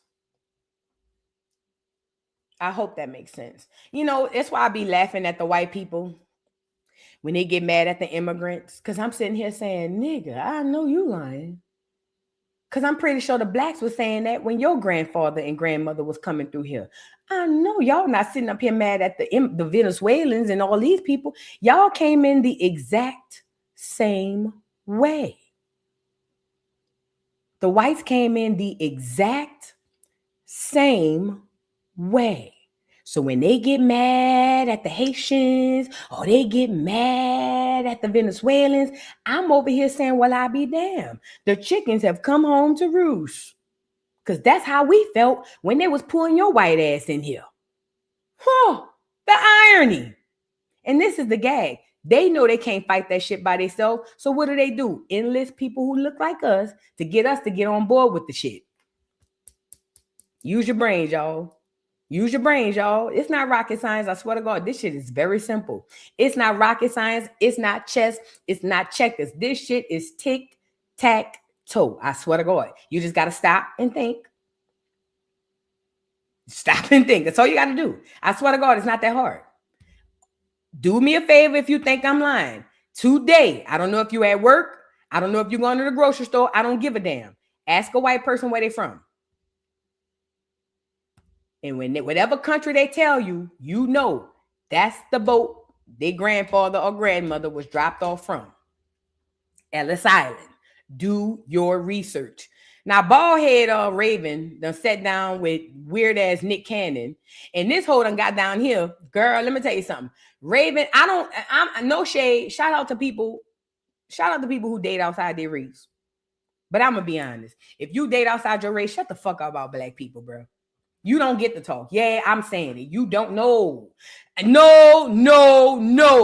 You don't get to talk. You don't. I don't care. You don't. No. It will always be your message will always be tainted every time. I don't give a damn about you can love who you want to love. Just don't give me no advice on my race. Shut your ugly ass up. Here come bald head cloned ass Raven sitting up here talking about she wouldn't hire a girl with a ghetto name. Now this is the worst part. What we deem to be ghetto names are ancient fucking names. Donquavius, Laberius. All of these things are names that are connecting us back to who we were originally in the beginning.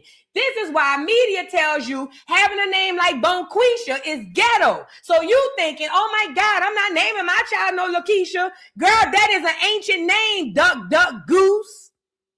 But they tell us it's ghetto, so we don't like it. Now here go Raven, a black woman at that, who knows that just because my name is Bonquisha, that don't necessarily mean that I am a Bonquisha. Here go Raven. Oh, I checked all people's names because if their name is something else, then I'm not going to hire them. Her and Nick Cannon, two of the worst representatives we can have. And Nick Cannon, I saw what them Jews did to you, boy. You better tread light. Let's get into it. You judge people by their names that you walk in. That was the topic. Thank you very much. And so what I said was I wouldn't hire somebody named Watermelon Andrea because that name. Mama crazy. That name. You know what's crazy? This causes people when they get older to change their names. I know a girl, I ain't gonna say her real name. I ain't gonna say her stage name. But this girl, I knew her through her real name because we worked together. And this girl would damn near cringe if I call her by her real name. We get ashamed of our real names that our mama gave us that really is attached to some ancient stuff because the media and what we deem to be accepted says that it ain't. And Raven, of all people, should know better than this. Name is so polarizing and makes me think negatively because of the fact that you're naming somebody that. And that's not correct. However, what I didn't like about the situation is that people said a black name. To me, that's more racist than me saying Watermelon Andrea. Because if you think that only black people name their people that's your fault, not mine. There it is. Period. That's true. Record has been set. Period. Right. So let's be real. Only black people do name their children Watermelon Andrea. The only other people who do that are people who are copying you. They will tell you, oh, what's your name? That's Arabic. Oh, what's your name? That's Egyptian. Bullshit. You are the originators of everything. Let's start there first. But for Raven to say, oh, well, it's racist for you to say that a black name is a problem, but I can say Watermelon Andrea is a bitch. A black name is a black name. Y'all shouldn't be looking at names when you looking at people to hire. No way. That's really against the law. Come on, are we here? That's technically against the law to say I look at a name and I don't hire you off your name. That's called discrimination, technically. But even if you're going to go with that as a black woman, seemingly black, how dare you get on here and think that it's cool for you to discount the girl named Watermelon Andrea, but get mad when a white man say he don't like black names? Come on, man. And look, somebody said against the law, but hard to prove. If your name Watermelon Andrea and you went to go get a job by Raven, go get your money, fat. That hoe just admitted it online. If you think that only black people can be named Watermelon Andrea, go sit your ass down. There it is. What the problem is don't name your child Watermelon Andrea. There it is. It's stupid. Yes, it is. That's facts. And fuck the view. And Nick Cannon got a bunch of racially ambiguous women with a bunch of bastard kids. And these are the people we taking advice from. Now wait a damn minute now. Do you judge people by the conversation about naming your children and then wanting them to get No, famous people get like all these passes for naming their kids. Everybody all these crazy ass. Because let me tell you something. When Beyonce came out and said she was naming her baby Blue Ivy, I said that bitch done lost her mind. When Kim Kardashian came out and said she naming her baby Northwest, I said that hoe done lost her mind. But y'all only accepted it because y'all like the people. So how is Northwest and Blue Ivy any better than Watermelon Andrea? Make it make sense. And this the worst part. I started seeing black people doing this. I'm naming my son Aiden. Aiden? You bitch, you live in the St. Bernard Project. You doing what? I'm naming my son Mason. Bitch, please. Fake ass hoe. Bitch, you ain't that. You trying to be something you not. Stop. But it's because the media tells you that those are the right names. So we done got away from our names and we started naming our names, our kids' name like theirs. You don't see the play? I'm naming my child Wave. Now you hoes calling your children by objects. My new child's name is going to be Water Bottle. Yes. Pure. 3 names. Pure, Water, and Bottle. Water and Bottle is going to be one name. That's my child's name. Pure Water Bottle. We're just going to call her P-Dub. And you hoes gonna eat it up. Oh, I like that. P-Dub. Oh, that is cute. You know what? It is growing on me. You know what? When I have my child, I'm gonna name my child P-Dub. Stupid, following asshole. That's name. No. Hear me out. Crazy as shit now. As they should be. That's really one. You can name your kids crazy stuff. But I think there is a world, and that's the Fortune 500s, that's the stock markets. If they want to go into those worlds, rarely do you find very artistic conversation about naming your children and then wanting Watermelon Andrea. Watermelon Andrea would instantaneously have a different connotation. The fact that they having this conversation with this clear ass Oliver looking ass bitch. This one I'm telling y'all don't be seeing the setup, man. This shit is orchestrated. This is orchestrated. This is to get the people who think they woke, who think that they forward thinking. Oh yeah, this is my crowd. Yeah, I'm not naming my kid Watermelon Andrea. And look, it's Raven Simone saying it, so I know it's true. And it's her wife and Nick Cannon. Oh my God. And they sit down with Oliver discussing black names. Man, I hate these celebrity ass niggas. I hate these niggas.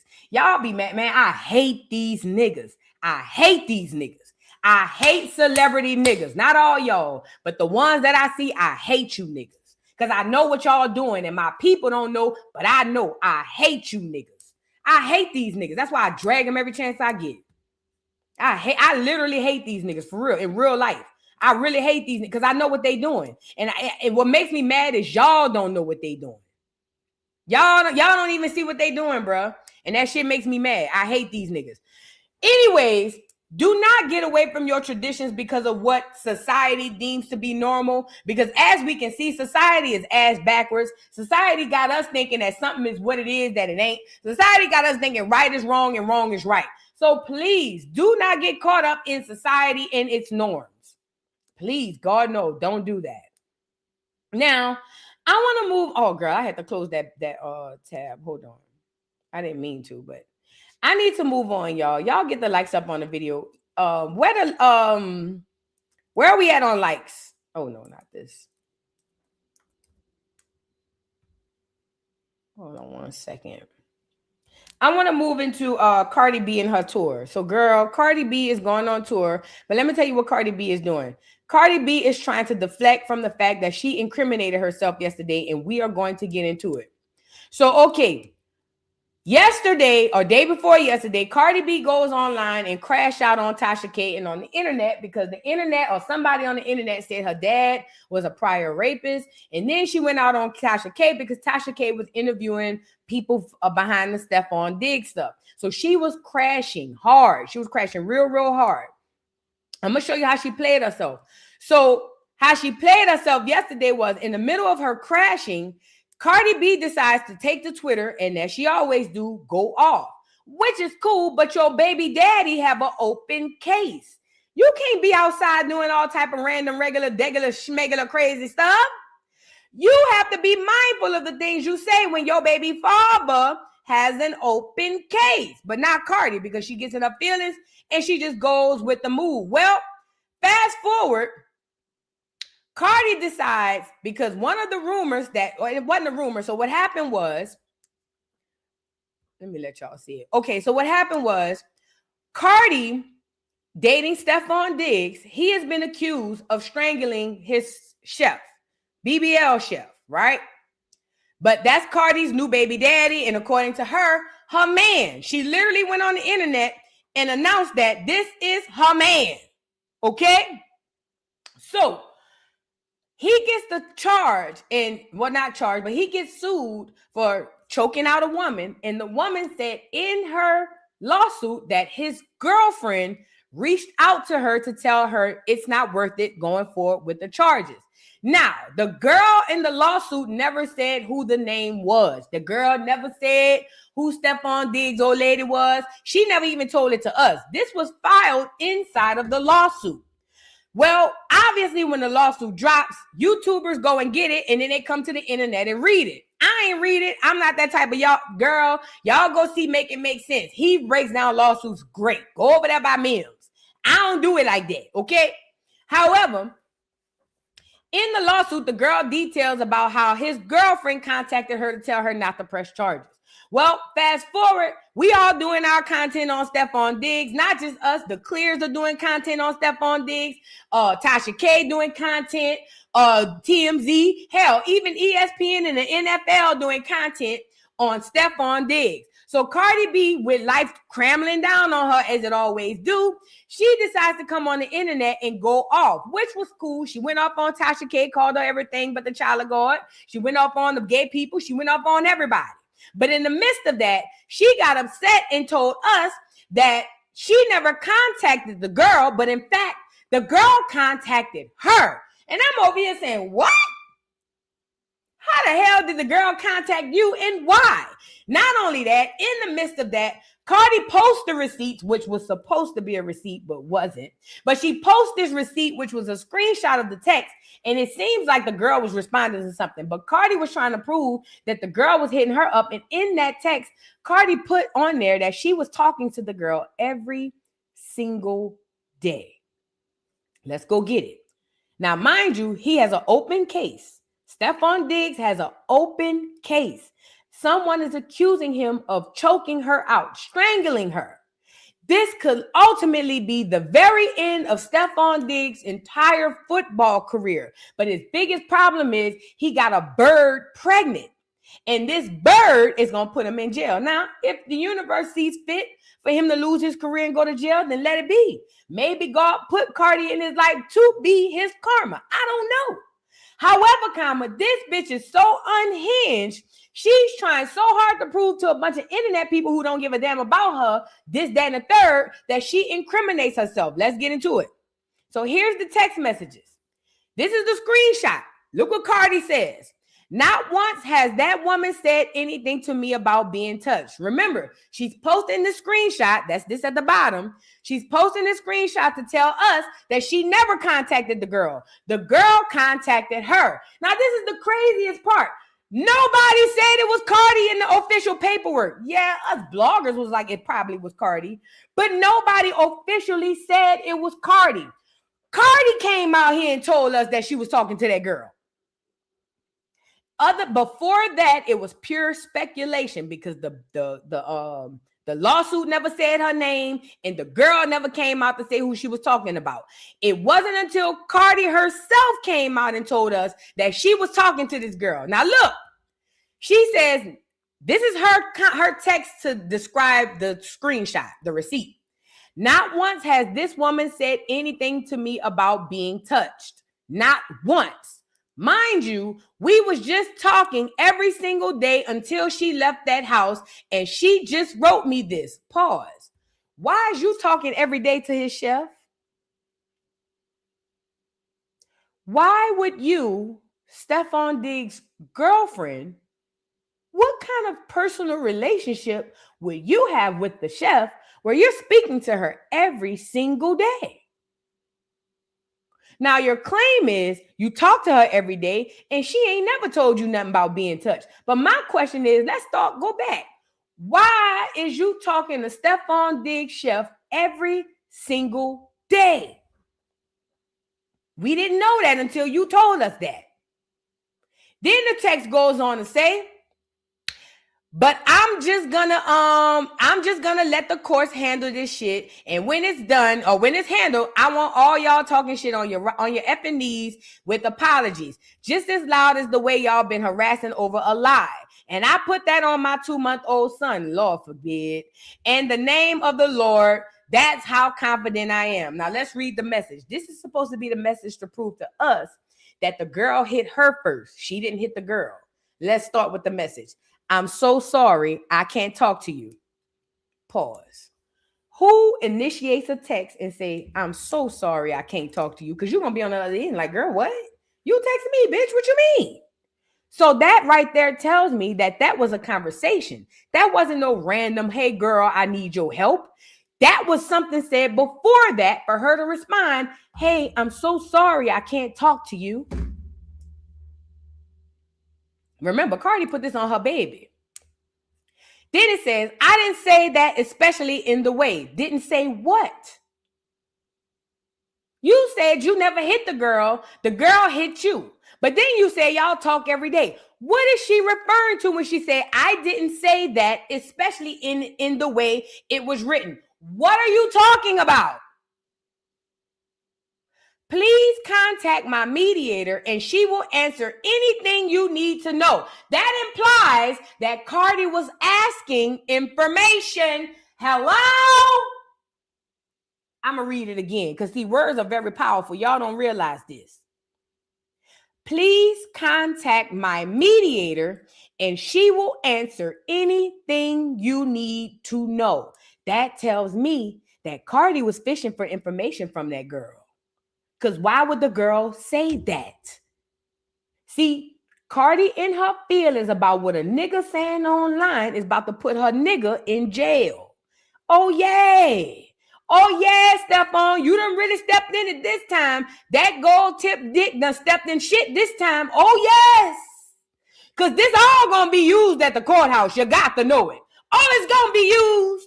And they going to call her duck ass to the stand. While she over here trying to sue us and Tasha K, she needs to be prepared for this one here. She need to be preparing for this one right here. Because you just incriminated not only your nigga, but you too. Because what was y'all talking about, Cardi? Cardi, what y'all was talking about? Why was you talking to that man chef every day, girl? What was the nature of your relationship with his chef? And if you was talking to her every day, are you going to tell me that she never once mentioned anything unsettling about her relationship with Mr. Diggs? Mrs. Belcalis? Ma'am, what was the nature of you and the plaintiff's relationship? I ain't even no lawyer. I just watched enough SVU, not even SVU. I watched enough Matlock to know how it's gonna go, bitch. I done watched enough Judge Judy, bitch. Ma'am, what was the nature of your, and then also, what would you guys talk about on a day-to-day basis? What would you guys talk about? Now we about to find out your teeth, dummy. What would you guys talk about on a day-to-day basis?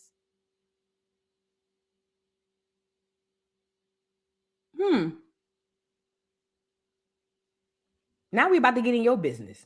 Now, mind you, keep in mind, remember when DJ Academics first dropped the fact that Cardi was messing with a football player? She was pregnant with Couture, no, Creation.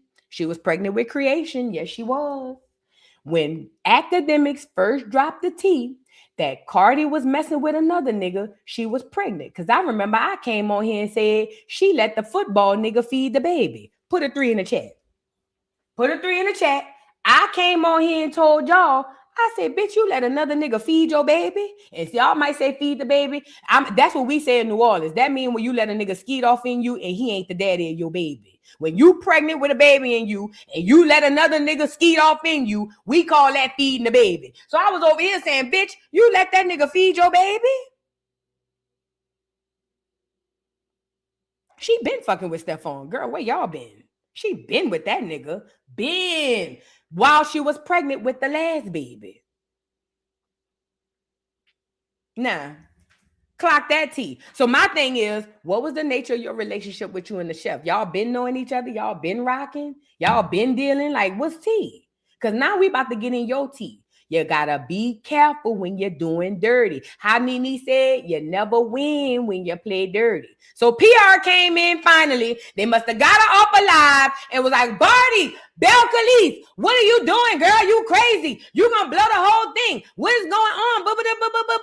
So here come Barty, back like nothing ever happened. PR, public relations, public relations, PR, and now she on here bringing up Beyonce talking about, oh, I ain't got no money for no tour, but the tour is coming up like nothing ever happened. But bitch, we got your hoe. We got your number, bitch. I hope somebody on this live that work for the people pull this information up. That hoe done incriminated herself. She trying to change the story, and I'm not gonna let her do it. Let's get into it. I ain't no damn Beyonce, so don't be expecting none of that shit, Big Hetty. I don't got that budget money. I don't got that production money, but it's gonna be. Bitch, I'm gonna give it all I got. You know what I'm saying? And I'm working hard. I'm popping it. You know what I'm saying? I'm working. So yes. This tour is catered to Barty gang and to people that are not even Barty gang, but are just some type of fan of mine or just want to come have a good time, bitch, because we're gonna have a good time. You know what I'm saying? When I go to your fucking city, bitch, I'm gonna be a fucking deal. You know what I'm saying? Oh, and other celebrities go to celebrities concerts so that you can go. So when y'all be seeing your favorite celebrity going to the Beyonce concert, that's contracted too. Some of them want to go, but a lot of them have to go because that's advertisement. You want to go because you saw your fave go. Now, a lot of reality stars, some of them get contracted to go too or whatever. But for the most part, most of y'all just following your favorite celebrity. Now, when it comes to Cardi, she's going to have celebrities at her tour because that's advertisement. She need other people to come out to her tour. So keep that in mind, okay? I'm saying when I go to your city, you know what I was thinking about yesterday? Now I ain't no damn Beyonce, so don't be expecting none of that shit, Big Hetty. I don't got that budget money. I don't got that production money, but it's gonna be, bitch, I'm gonna give it all I got. You know what I'm saying? And I'm working hard. I'm popping it. You know what I'm saying? I'm working. So yes, this tour is catered to Barty gang and to people that are not even Barty gang, but are just some type of fan of mine or just want to come have a good time, bitch, because we're going to have a good time. You know what I'm saying? When I go to your fucking city, bitch, I'm going to be a fucking deal. You know what I'm saying? When I go to your city, you know what I was thinking about? You know, I come from a school of where we went to the concerts because we knew the whole songs. We knew all the songs.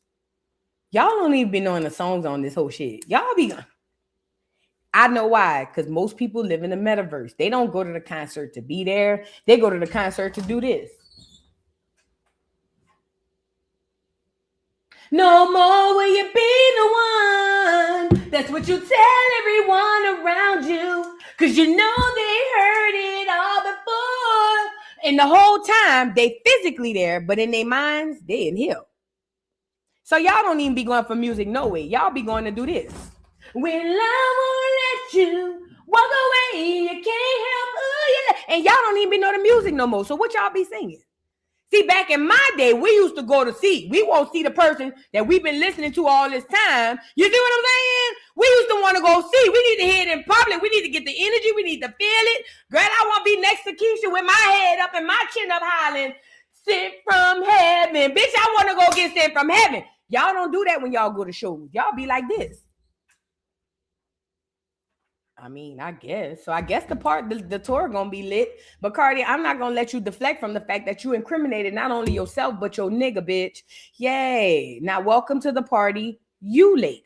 I can't wait for this trial to go underway. I can't wait. And I know they're gonna bring this back up because Cardi, you should have never tried to get up, jump out the window to be mad at somebody else and incriminate yourself. Was you smashing on the chef too?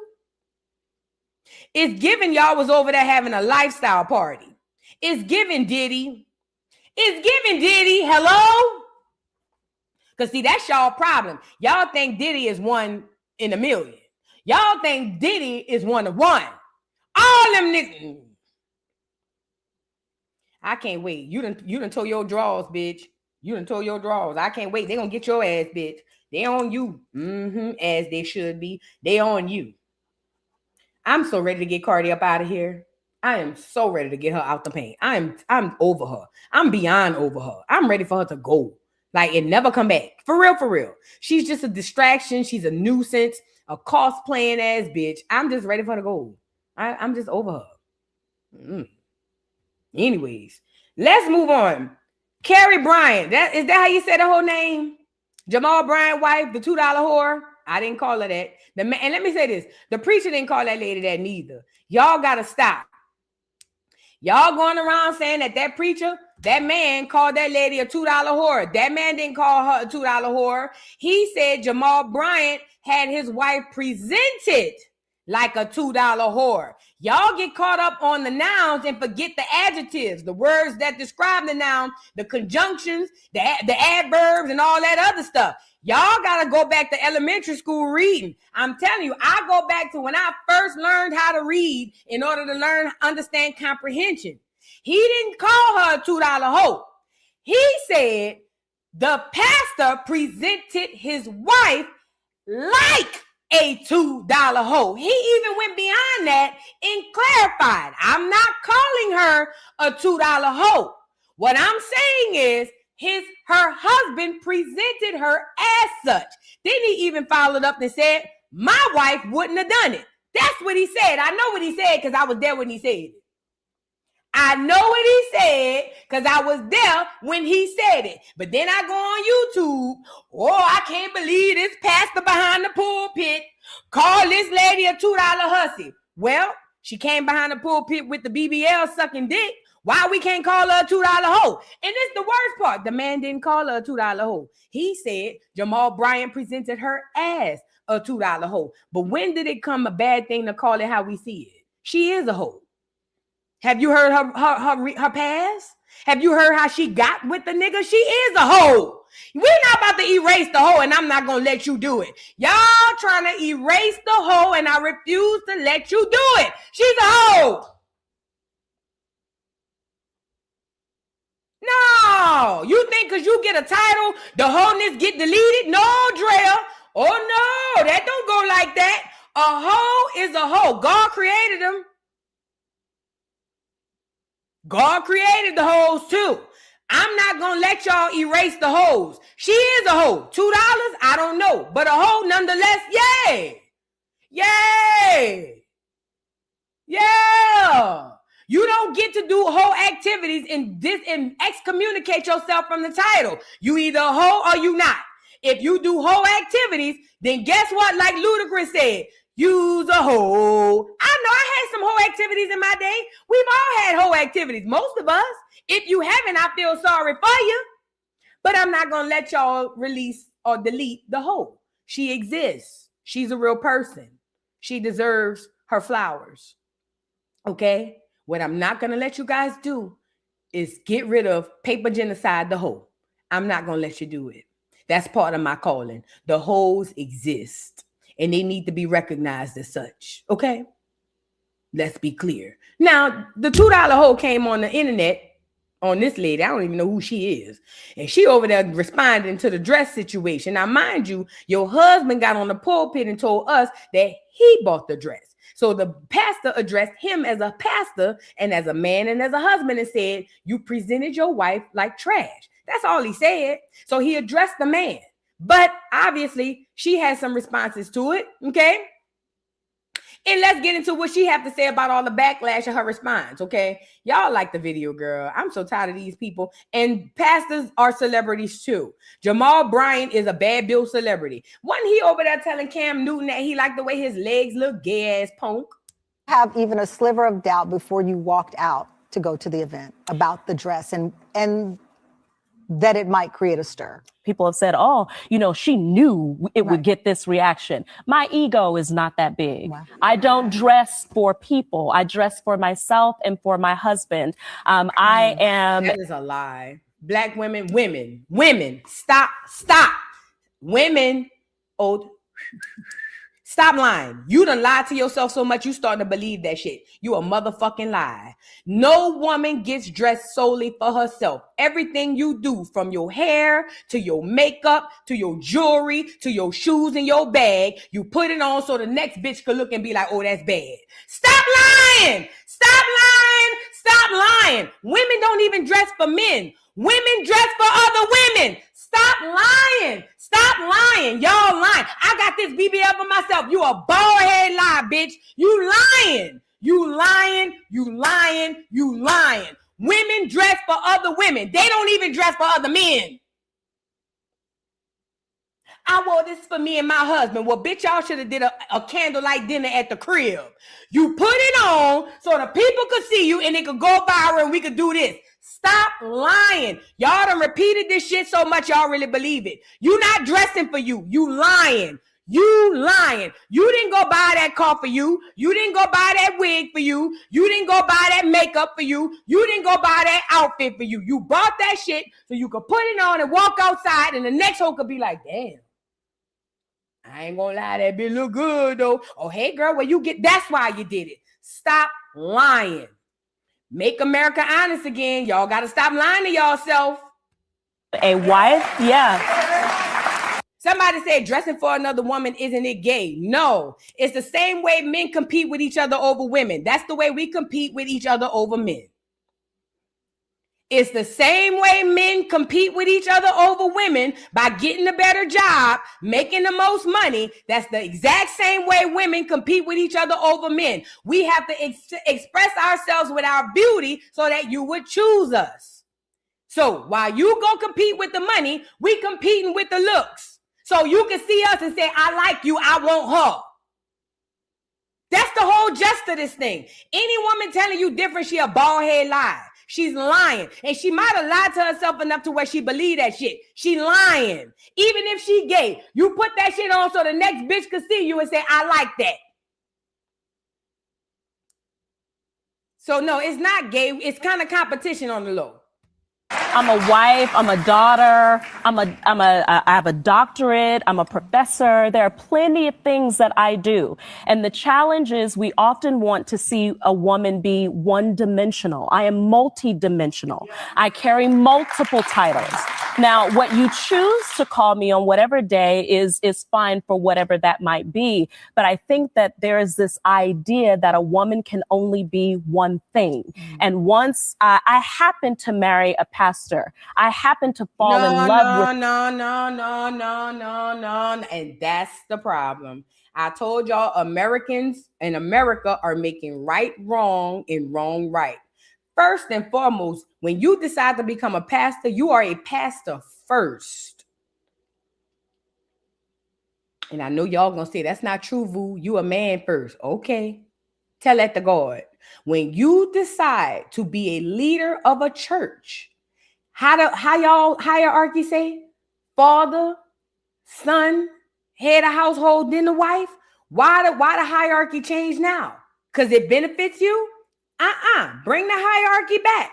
When Jamal Bryant decided to become a pastor, he has to sacrifice his personal things in order to remain in the status of a pastor. When he chooses a wife, she will sacrifice her personal things, because the very first thing that's the most important in this moment is your status as the leader of a community and a church. Y'all letting these people buck y'all up to believe that they get to be human at the top, and you don't.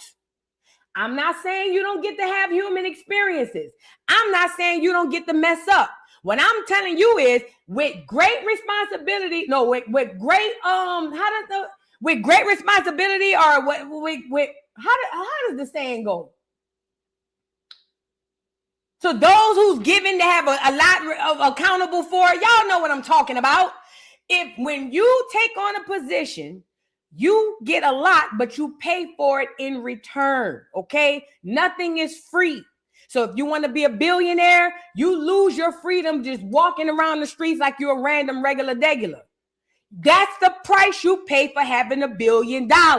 When you become a pastor, there are certain freedoms that you will lose. Not because it's a bad thing. You have to forsake these things to step into the role of a pastor. So you got these people who want to step into the role, but they don't want to leave behind the things that they have to sacrifice in order to fully take on the role. And to appease them, they coming to you to make you think that it's okay for them not to leave behind that stuff. When no, listen, nobody making her be a first lady. Nobody's making Jamal Bryant be a pastor. They could literally wake up tomorrow and say, I don't want to do this. I want to go back to my regular life and do my regular bit. But they don't want to do it because they want the responsibility. They want the money. They want the clout, but they don't want to change. They don't want to leave behind the sacrifices that they need to leave behind in order to fully step in it. And that's double dutching. That's having one foot in and one foot out. That's what they call in the Bible lukewarm. That's very lukewarm. If you don't want to be held up to a certain standard, step down. It's easy. It's super easy. But you know why they don't want to step down? Because they don't want to forfeit their riches. Hello? That's what you call lukewarm. And they trying to convince you that it's normal. I'm telling you, the world wants you to think right is wrong and wrong is right. The man who is a pastor, right? And so with that came the title of First Lady, but there is no book for that. There is no manual for what that looks like. Yes, there is. There have been many first ladies who came before you. There's manuals, there's books, there's audio, bitch. They got movies, they got documentaries. You a lie. They got so much references that you can go through to see how to conduct yourself as a first lady. You don't want to go to that. There have been multiple millions of first ladies before you. What you mean? And that's another thing. The book you need to go to is the Bible. But they don't open that motherfucker no way. Remember, they really be pastors on the pulpit giving y'all motivational speakers. They don't be teaching about God. Them motherfuckers be up there giving y'all motivational speeches. Oh, and they add God on it. And they add God on to the motivational speakers. Y'all ain't learning about no Bible shit in there. Y'all ain't learning nothing about God. Y'all in there getting encouraged with God in it. That's all y'all getting, encouragement with a sprinkle and a razzle dazzle of God. Ain't learning shit about the Bible. Nothing. Y'all in there singing, dancing, catching the Holy Ghost, and getting a sprinkle of encouragement. That's it. And you come back next Sunday for your next high. That's it. Ain't learning shit about God. And I have decided that the title does not define me. I define what the title is. And that's a problem. That is a huge problem because, ma'am, what this lady is doing is opening the doors. But I told y'all Jamal Bryant want that whole spirit at the church anyway. And the whole spirit has always been there. Let's really be clear. But he wanted prevalent in there. He want the hoes to feel comfortable. You know, like the weed man. He want the hoes to be able to be free. Come on, hoes. Come on in. Yes, I don't give a damn how many dicks you just got off. Come on in, y'all. And yes, you can even sell some coochie in here. I got a lot of deacons I got for you in the back. Come on back here. Because right now, see, they starting off the freak offs. They about to have the freak offs in public. Watch. Because they've always had them in private at the church. They about to start having them in public. So now they're going to make it ready for, and his wife is the symbolism of the hoes to come. You got to know it. Look. He's inviting the whole spirit in. The free window. Not the ones that's hiding under the long skirt at church every day, every Sunday, acting like she really saved, but sucking dick on Saturday night. Not you. Not you, you backstabbing hoe. Not you. I'm talking about the ones who is a free hoe. He want the free hoes coming in. The one who gonna come in and say, yeah, I suck dick Saturday night. And I'm in here, what's up? That's the kind of hoes he want. Yeah. So he using his wife to usher them hoes in. You get it? He done had all the hoes that he done had the long dress hoes, the turtleneck hoes. He done had them. He over them. I shouldn't have to go outside to get my hoes. I want my hoes to come to me. See, y'all trying to delete the hoe, and I'm not gonna let you do it. We need to be able to identify the hoes. We need to be able to eye the hoes, not to do nothing to the hoes. I think hoes are necessary. Yes, I do. I think hoes are necessary. I'm not saying do nothing to the hoes. All I'm saying is we need to be able to identify the hoes. That's it. Ain't nothing wrong with me wanting to know the hoes when I see them. What's wrong with that? You know, I might need to adjust a few things, you know? I might not need to bring my nigga around this hoe. You know, let me make the decision. Give me the choice. You know, don't lie to me. Give me the choice to make my decisions moving forward. She's a $2 hoe, though. Whatever they said she was $2 hoe. And I think $2 is being generous. More like a 50 cent. Nickel 95, bitch.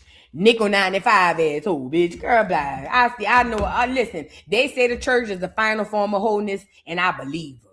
All them hoes sitting up there in that church with that turtleneck on and that coochie all tingling between your legs because all you could think about is doing some hoe shit. Girl, get up out them people building and go be your hoe, girl. Go within and hoe if that's what you need to do.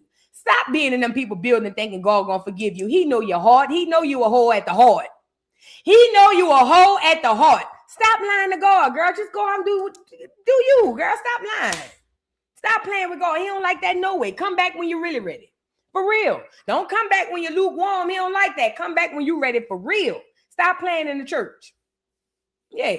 Nickel 95 assholes. Sitting up there throwing judgment. God gonna punish you. Oh, bitch.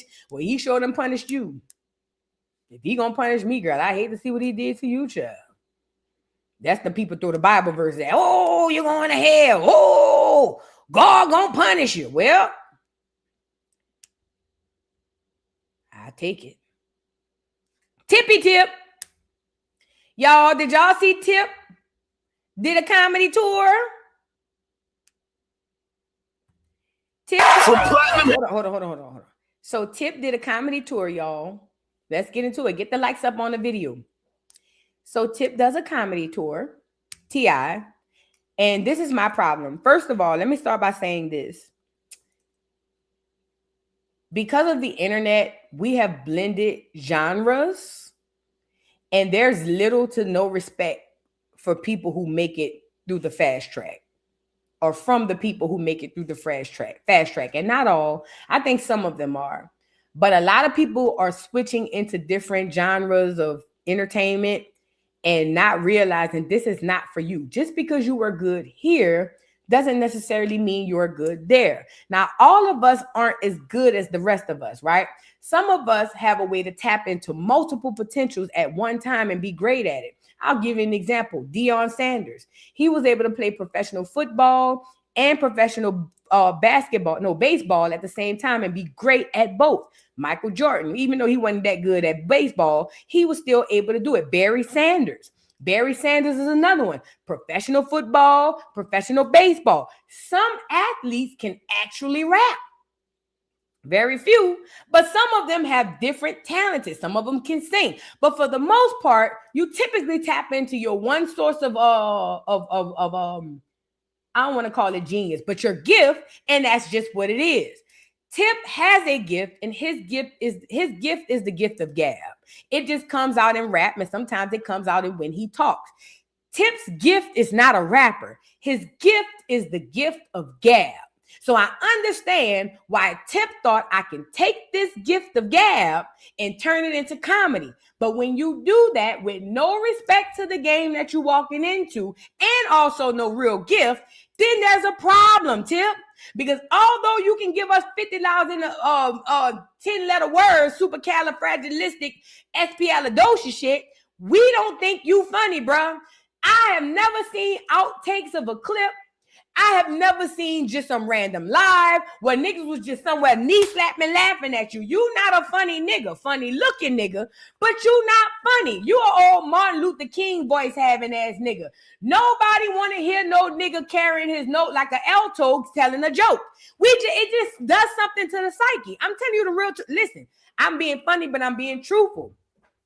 The reason why people with voices like Martin Luther King do well in motivational speaking is because the influx of the voice, I'm being dead ass. The influx of the voice does something to you. People with those type of voices do not do well in other genres, or at least in other ways. I'll say this.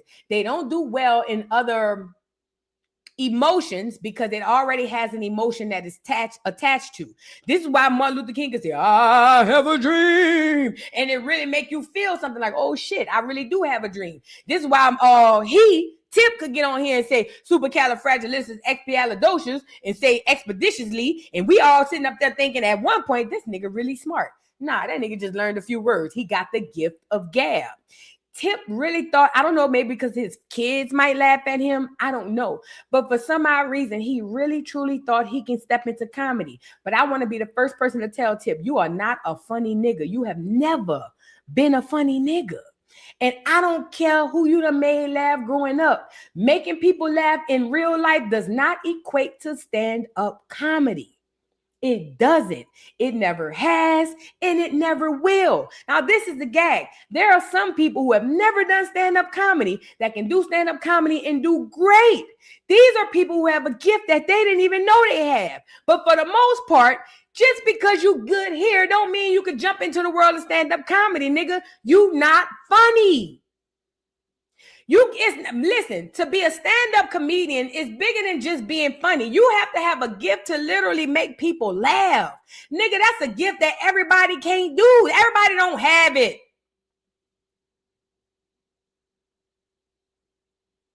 But what happens is people get sources of power and they get stupid.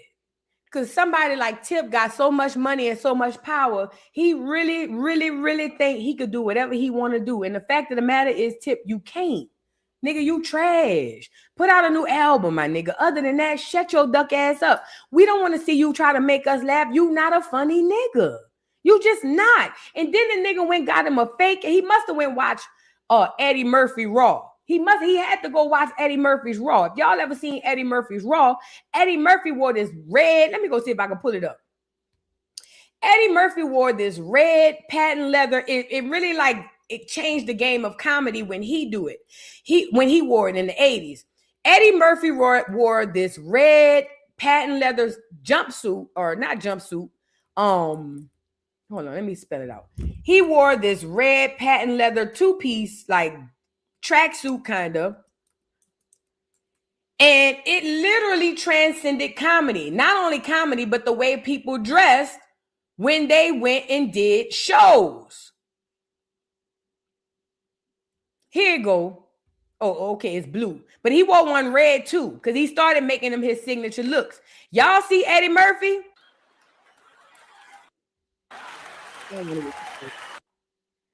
But if y'all pay attention to Eddie Murphy, this is the look that Tip thought he was going to go get so that I don't know, maybe he thought he was going to embody Eddie's energy. I don't know. But either way, he really must have went and watched a bunch of movies, a couple of stand-ups, and really must have said, I can make it. Well, the lie detector test determined that was a lie. Tip tried to come over to comedy and they booed him down to the ground. Let's get into a little bit of his intro for his comedy, y'all. Look. That's the punchline. He's changing the game again. Shout out to everybody bought tickets thinking there was going to be some songs performed. Not today. He found a new rhythm. One joke, one story at a time. And it's the worst part. All they do is get their celebrity friends to come there. And then y'all think, oh, because so-and-so that it must be good. Girl, no. That's not true. He got friends. He connected. He just tell them, y'all come sit at the front of my show and come laugh. And then them niggas come in and laugh and y'all be like, oh, I'm going to see him. I'm going. Girl, no. They doing favors for each other. Yay. Love is fantastic. This is his journey from the chaos of fame to the healing power of laughter. So you see it, right? He really thought, and then he got a dad bod now. He really genuinely thought he was going to come over here and do a comedy special. What made him think he could do a special? What was the first thought to make him think to get on stage and do comedy? I still don't know. Oh, Eddie Water Red and Delirious. Yeah, it was Delirious. Thank you, boo. But I still don't know. Let me see if I can pull it up. I don't understand what made him think he can come here and do this. Let me see if I can find that Eddie Murphy Delirious so y'all can see the outfit.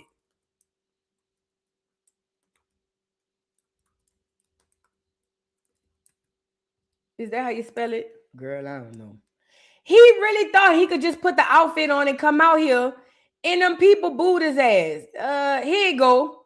It's a meme. You can see it. You see this outfit? This is what he was trying to do. And he invite his celebrity friends to come out there and sit front row. And y'all gonna think, oh, since so-and-so going, it must. No, girl, them people getting paid. Them people rubbing shoulders. They doing favors for each other. Hey, I'm going to come to your comedy show. Hey, can you post my so-and-so? Yeah, I'm going to post it. All right, bet.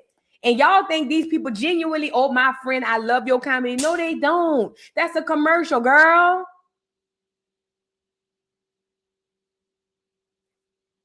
You know? So let's get into Tip and his comedy. Now, he goes and get booed on stage, as he should. The nigga is horrible. He's like, it's like watching somebody with no rhythm trying to dance. I love comedy. I've always watched comedy. I am a huge fan of the art of comedy. I'm a huge fan of the art of comedy. So I respect it. I do. I really do respect it. I'm a funny bitch, but I'm not no comedian. T.I. not even no funny nigga, let alone a comedian. So he decides to go out here, and I swear to God, it's like watching somebody. It's like, y'all ever seen when Bambi tried to walk? Remember in the movie Bambi, when Bambi was first born and Bambi kept trying to get her legs, and Bambi kept.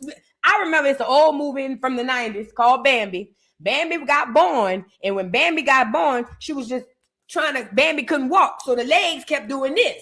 That's how I feel watching Tip do comedy. It's like watching Bambi trying to get her legs under. You know what I'm saying? Let's get into a little bit of what was going on. The man was fighting a Rico. A fucking Rico. I'm sorry. Hey, white people, Young Thug is a rapper. He from Cleveland Avenue. And his name don't sound like much, you know what I'm saying? But he's held in high regard within the community, okay? He's a national treasure. Responsible for many Negro spirituals. You hear me?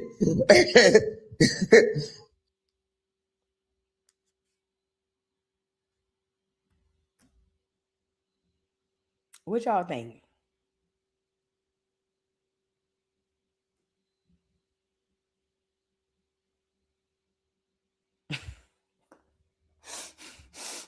Wait, because I'm pretty sure when he was in the mirror practicing, I'm pretty sure he thought this bitch was about to go down. He was like, oh, this the one. This the one gonna get him. It's gonna be this one. This the joke. This the joke. Nigga, what?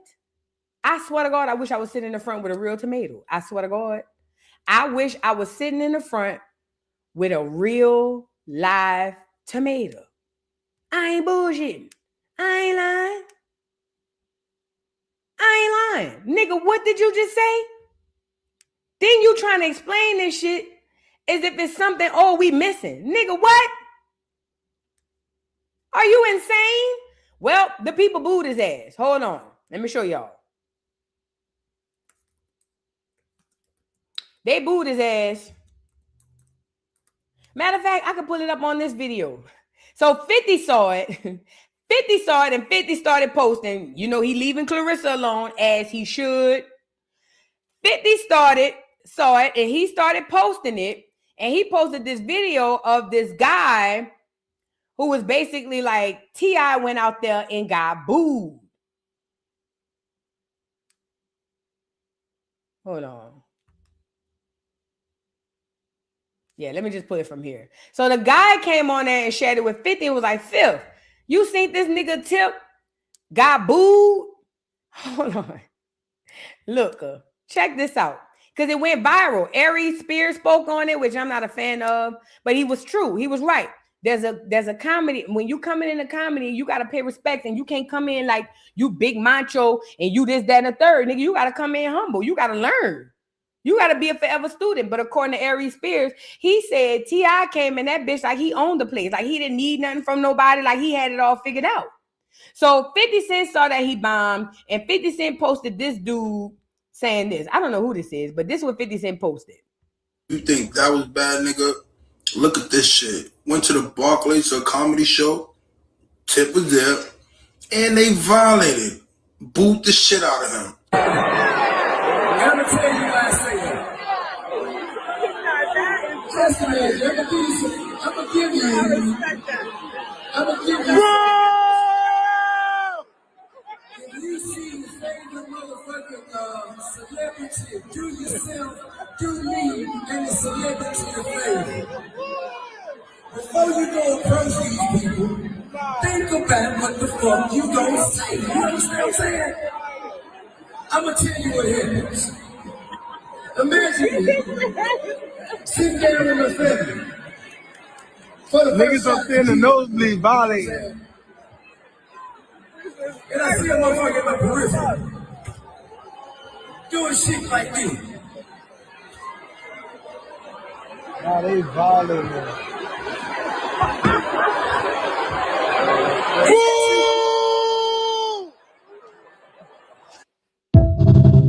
Whoever that was that did that boo, you put 20 on 10 now.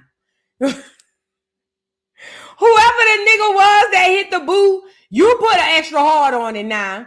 You went harder than you were supposed to go. That nigga reached down inside of his gut to find that boo. Boom!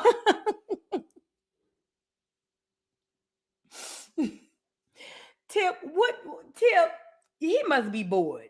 He must be going through a midlife crisis. But first of all, according to Aries Spears, they said he went on after Godfrey.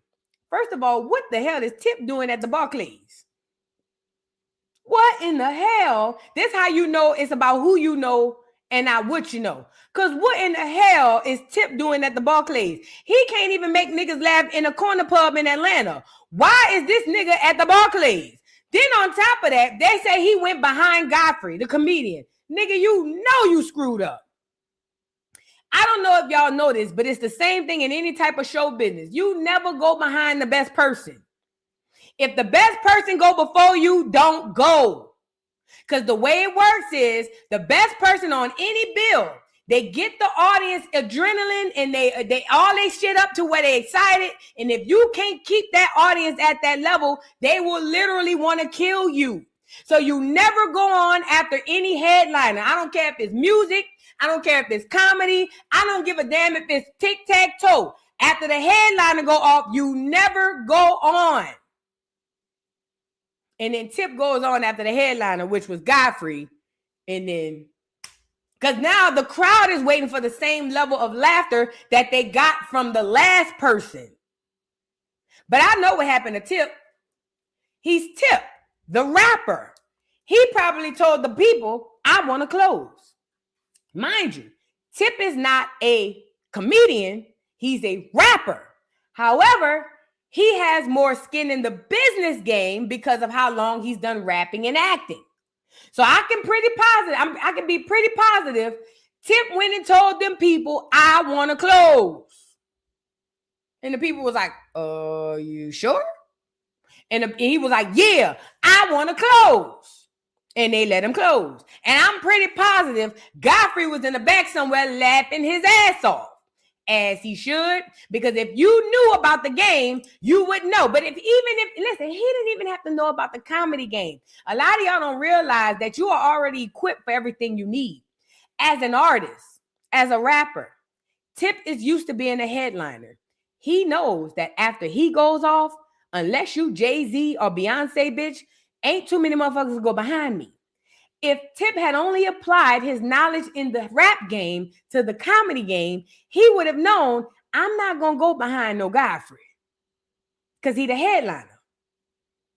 If he had only stopped and get out of his ego and say, wait, instead of me going behind the headliner, because I'm a rapper, I know how that goes, let me go before him. Instead of him saying that, I'm pretty positive he had his ass on his shoulders. I'm Tip. I want to go last. And that's what you got. Them people booed your ass up out of there. Now, 50 has not been letting up. 50 has been posting ever since he saw it. Now, 50 is off Clarissa, which is a good job. He don't need to be messing with her. He ain't over there messing with Clarissa no more. However, he been over there on Tip's ass. Now, he posted this video of Tip. Now, Tip said... He's talking about what's that boy name? Tony, what's that boy name? He used to do real estate. Apparently he got a podcast.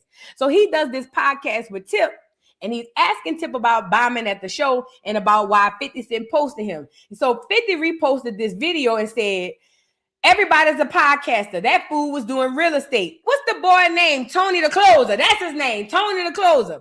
50 sitting down with Tony the Closer, and Tip sitting down with Tony the Closer, and 50 was like, this nigga was doing real estate. How this nigga a podcaster now? Let's get into it. You and 50 got a beef or something, man? Because I seen the post today where they were saying that you were supposed to be in, I guess, one of the Power, what's the name? I guess 2 of the actors on the show said that you were actually supposed to be on the show, and then they replaced you with Method Man, and they weren't expecting it or something. No. That's not true. 50 and I, we were executive producers on a different show outside of the Power universe. But nah, man, me and 50 cool. I'm the only one who's not offended by his brass approach, and he's not offended by mine. So, we play rough, but we ain't no issues. It's a mutual respect. Man. You and 50 got a beef or something, man? So basically, 50 was really more or less going after Tony the Closer by like, yo, you used to do real estate. However, it is a jab because 50 did post that Tip bombed. And 50, when he said, I understand his brass approach, that's translation to, I know he trolling and I ain't tripping. That's all that translation is. I understand his brass approach, meaning I don't let the things 50 Cent do affect me in my real life. Like the rest of these niggas be ready to jump off the bridge. You see what I'm saying? But anyway, the point is this. Tip, you're not a comedian. And I hate to tell somebody what they can and can't do, especially when it comes to their dreams. But I think right now, Tip, it ain't for you, fat. God gave you a gift. It's your gift of gab. Your gift of gab is not supposed to make us smile. It's supposed to make us do something. I don't know what. I was about to say think, but it don't even make us do that. I don't know what your gift was supposed to make us do. But laugh ain't what it was supposed to make us do. God never gave you that mouth and that vocabulary to say, make these niggas laugh. He done bestowed that gift on a lot of his people. You wasn't one of them, fat. You wasn't in the comedy line. He didn't give you that. He didn't give you hype. He didn't give you comedy. Them 2 lines you missed. Now, he give us all a gift now. He gave you yours. You trying to be greedy. Chill. You missed the line. He didn't want you in that line. He gave you the comedy. No, he gave you the gift of gab line. You was first in that line. Be grateful. You get it? And that goes for y'all out there. Stop trying to do everybody else stuff. Go find your gift. He might not have put you in the big booty line. He ain't put me in there. You think I don't feel no type of way? I missed the big booty line? Bitch, all my life I wanted a big old booty. All my life I wanted a big old booty, bitch. I've always wanted a booty. When they came out with new booties, bitch, I was the first person to do the research. I wanted a big old booty. I've always wanted one. But I missed the line. He told me, no, go over here by the little booties. And I went over there. Okay? So the point I'm making is, let this be a lesson to you. You don't, maybe God didn't want you in the line with the big booties. Embrace your titties. Does that make sense? I hope that makes sense. I hope that makes sense. I swear I've always wanted a big old booty. I ain't gonna lie, I did. Since a little bitty girl. I always wanted a big old booty. I never could get it. You know what I'm saying? God said no. And when I thought I was gonna get it, he showed me the research and said, you ain't getting that neither. So here I'm stuck with my little booty. And then you know what? That's all right. Me and my little booty gonna keep switching as we should. As we should. You get it? You can't want what everybody else got. Go within and find your little booty. And Tip, you look a mess. I said what I said. You look a mess, bro. You look a mess. And you sounded a mess. And I'm glad they booed you. I hope you never come back. I hope you never come back. Okay? For real. Because that's what it boils down to. People get into levels of position and they get to forgetting who they are. And they think they could do whatever you want. God give you gifts, baby. He give you gifts. Thank you for being a member for 8 months, Will. Love you, beautiful. Listen, he give you gifts, baby. You just got to embrace the ones you got. Stop trying to run after everybody else's. Tisha, thank you for the thank you for being a member for 11 months. Says, what Biggie say? You can be as good as the best of them or as bad as the worst. Huh? So move over. Hell yeah. Yes, indeed. Facts. Thank you, Tisha. Hey, it's Trey. Thank you for the super chat. Says, Jesus said unto his disciples, if any man will come after me, let him deny himself and take up his cross and follow me. Matthew 16:24. Thank you so much, Trey. I appreciate you, boo. Hey, it's Trey. Thank you for the super chat. Says, as a black LGBTQ woman in media, she subscribes to YouTube supremacy. Okay, now let's judge them by some same standards. Cancel, remove, support by those rules. Facts. Thank you, Trey. Appreciate you, boo. Miss Nia, thank you for the super chat. Says Raven was actually checked about that when she was on The View. I think I remember her being checked about saying that she was an African, but I don't know about her with the names. I don't watch The View, so I don't know. You know what I'm saying? But girl, Raven need to go sit down. Raven is a clone. And that lady that she married to, that's a handler. Harlem Scholar, thank you for the super chat. Says, Vu pack you a few washcloths because they don't use them across the pond. And they are hard to find. Girl, I thank you. Look at God. Won't he do it?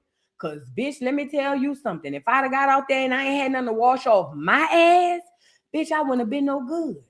I probably would have felt sticky. Thank you, Harlem Scholar. Because, girl, I ain't never been over there across that pine over there with them people eating them biscuits and tea and all of that. I didn't know. Thank you, Harlem Scholar. Now I'm going to call my baby and ask her why she ain't tell me that. Because I wouldn't have been no good if I'd have got up there and can't wash my ass the way I need to wash my ass. Yeah, that's a big deal for me. Oh, yes. I can't go to sleep unless I wash my ass the way I need to wash my ass. That's big for me. That's major. Thank you for that information. The Most High must have knew I needed that. Because he knew I'd have been ready to come home. Girl, please. If I can't, I need a towel. I need to wash my face. I need to scrub under my arms. I need to pick these titties up and scrub up under there. I need to pick up this fupa and scrub up under there. I need to pick this leg up and put it on side of this tub and scrub him. Yeah. Oh, yeah. I got to scrub these legs. I got to scrub this back. Bitch, I got to open my ass and scrub up in between there too. Yeah, I need a towel. Oh, yes, I need a towel. I can't do that with my hands. I need a towel. Oh, yes, I need a towel. Because I swear to God, if I'd have got there and couldn't find no towel, bitch, I'm ready to go. Party over. Trip over. I'm ready to go. I got to get home and wash my ass. Betty Boo, thank you for the super sticker. I appreciate you. Thank you, Boo.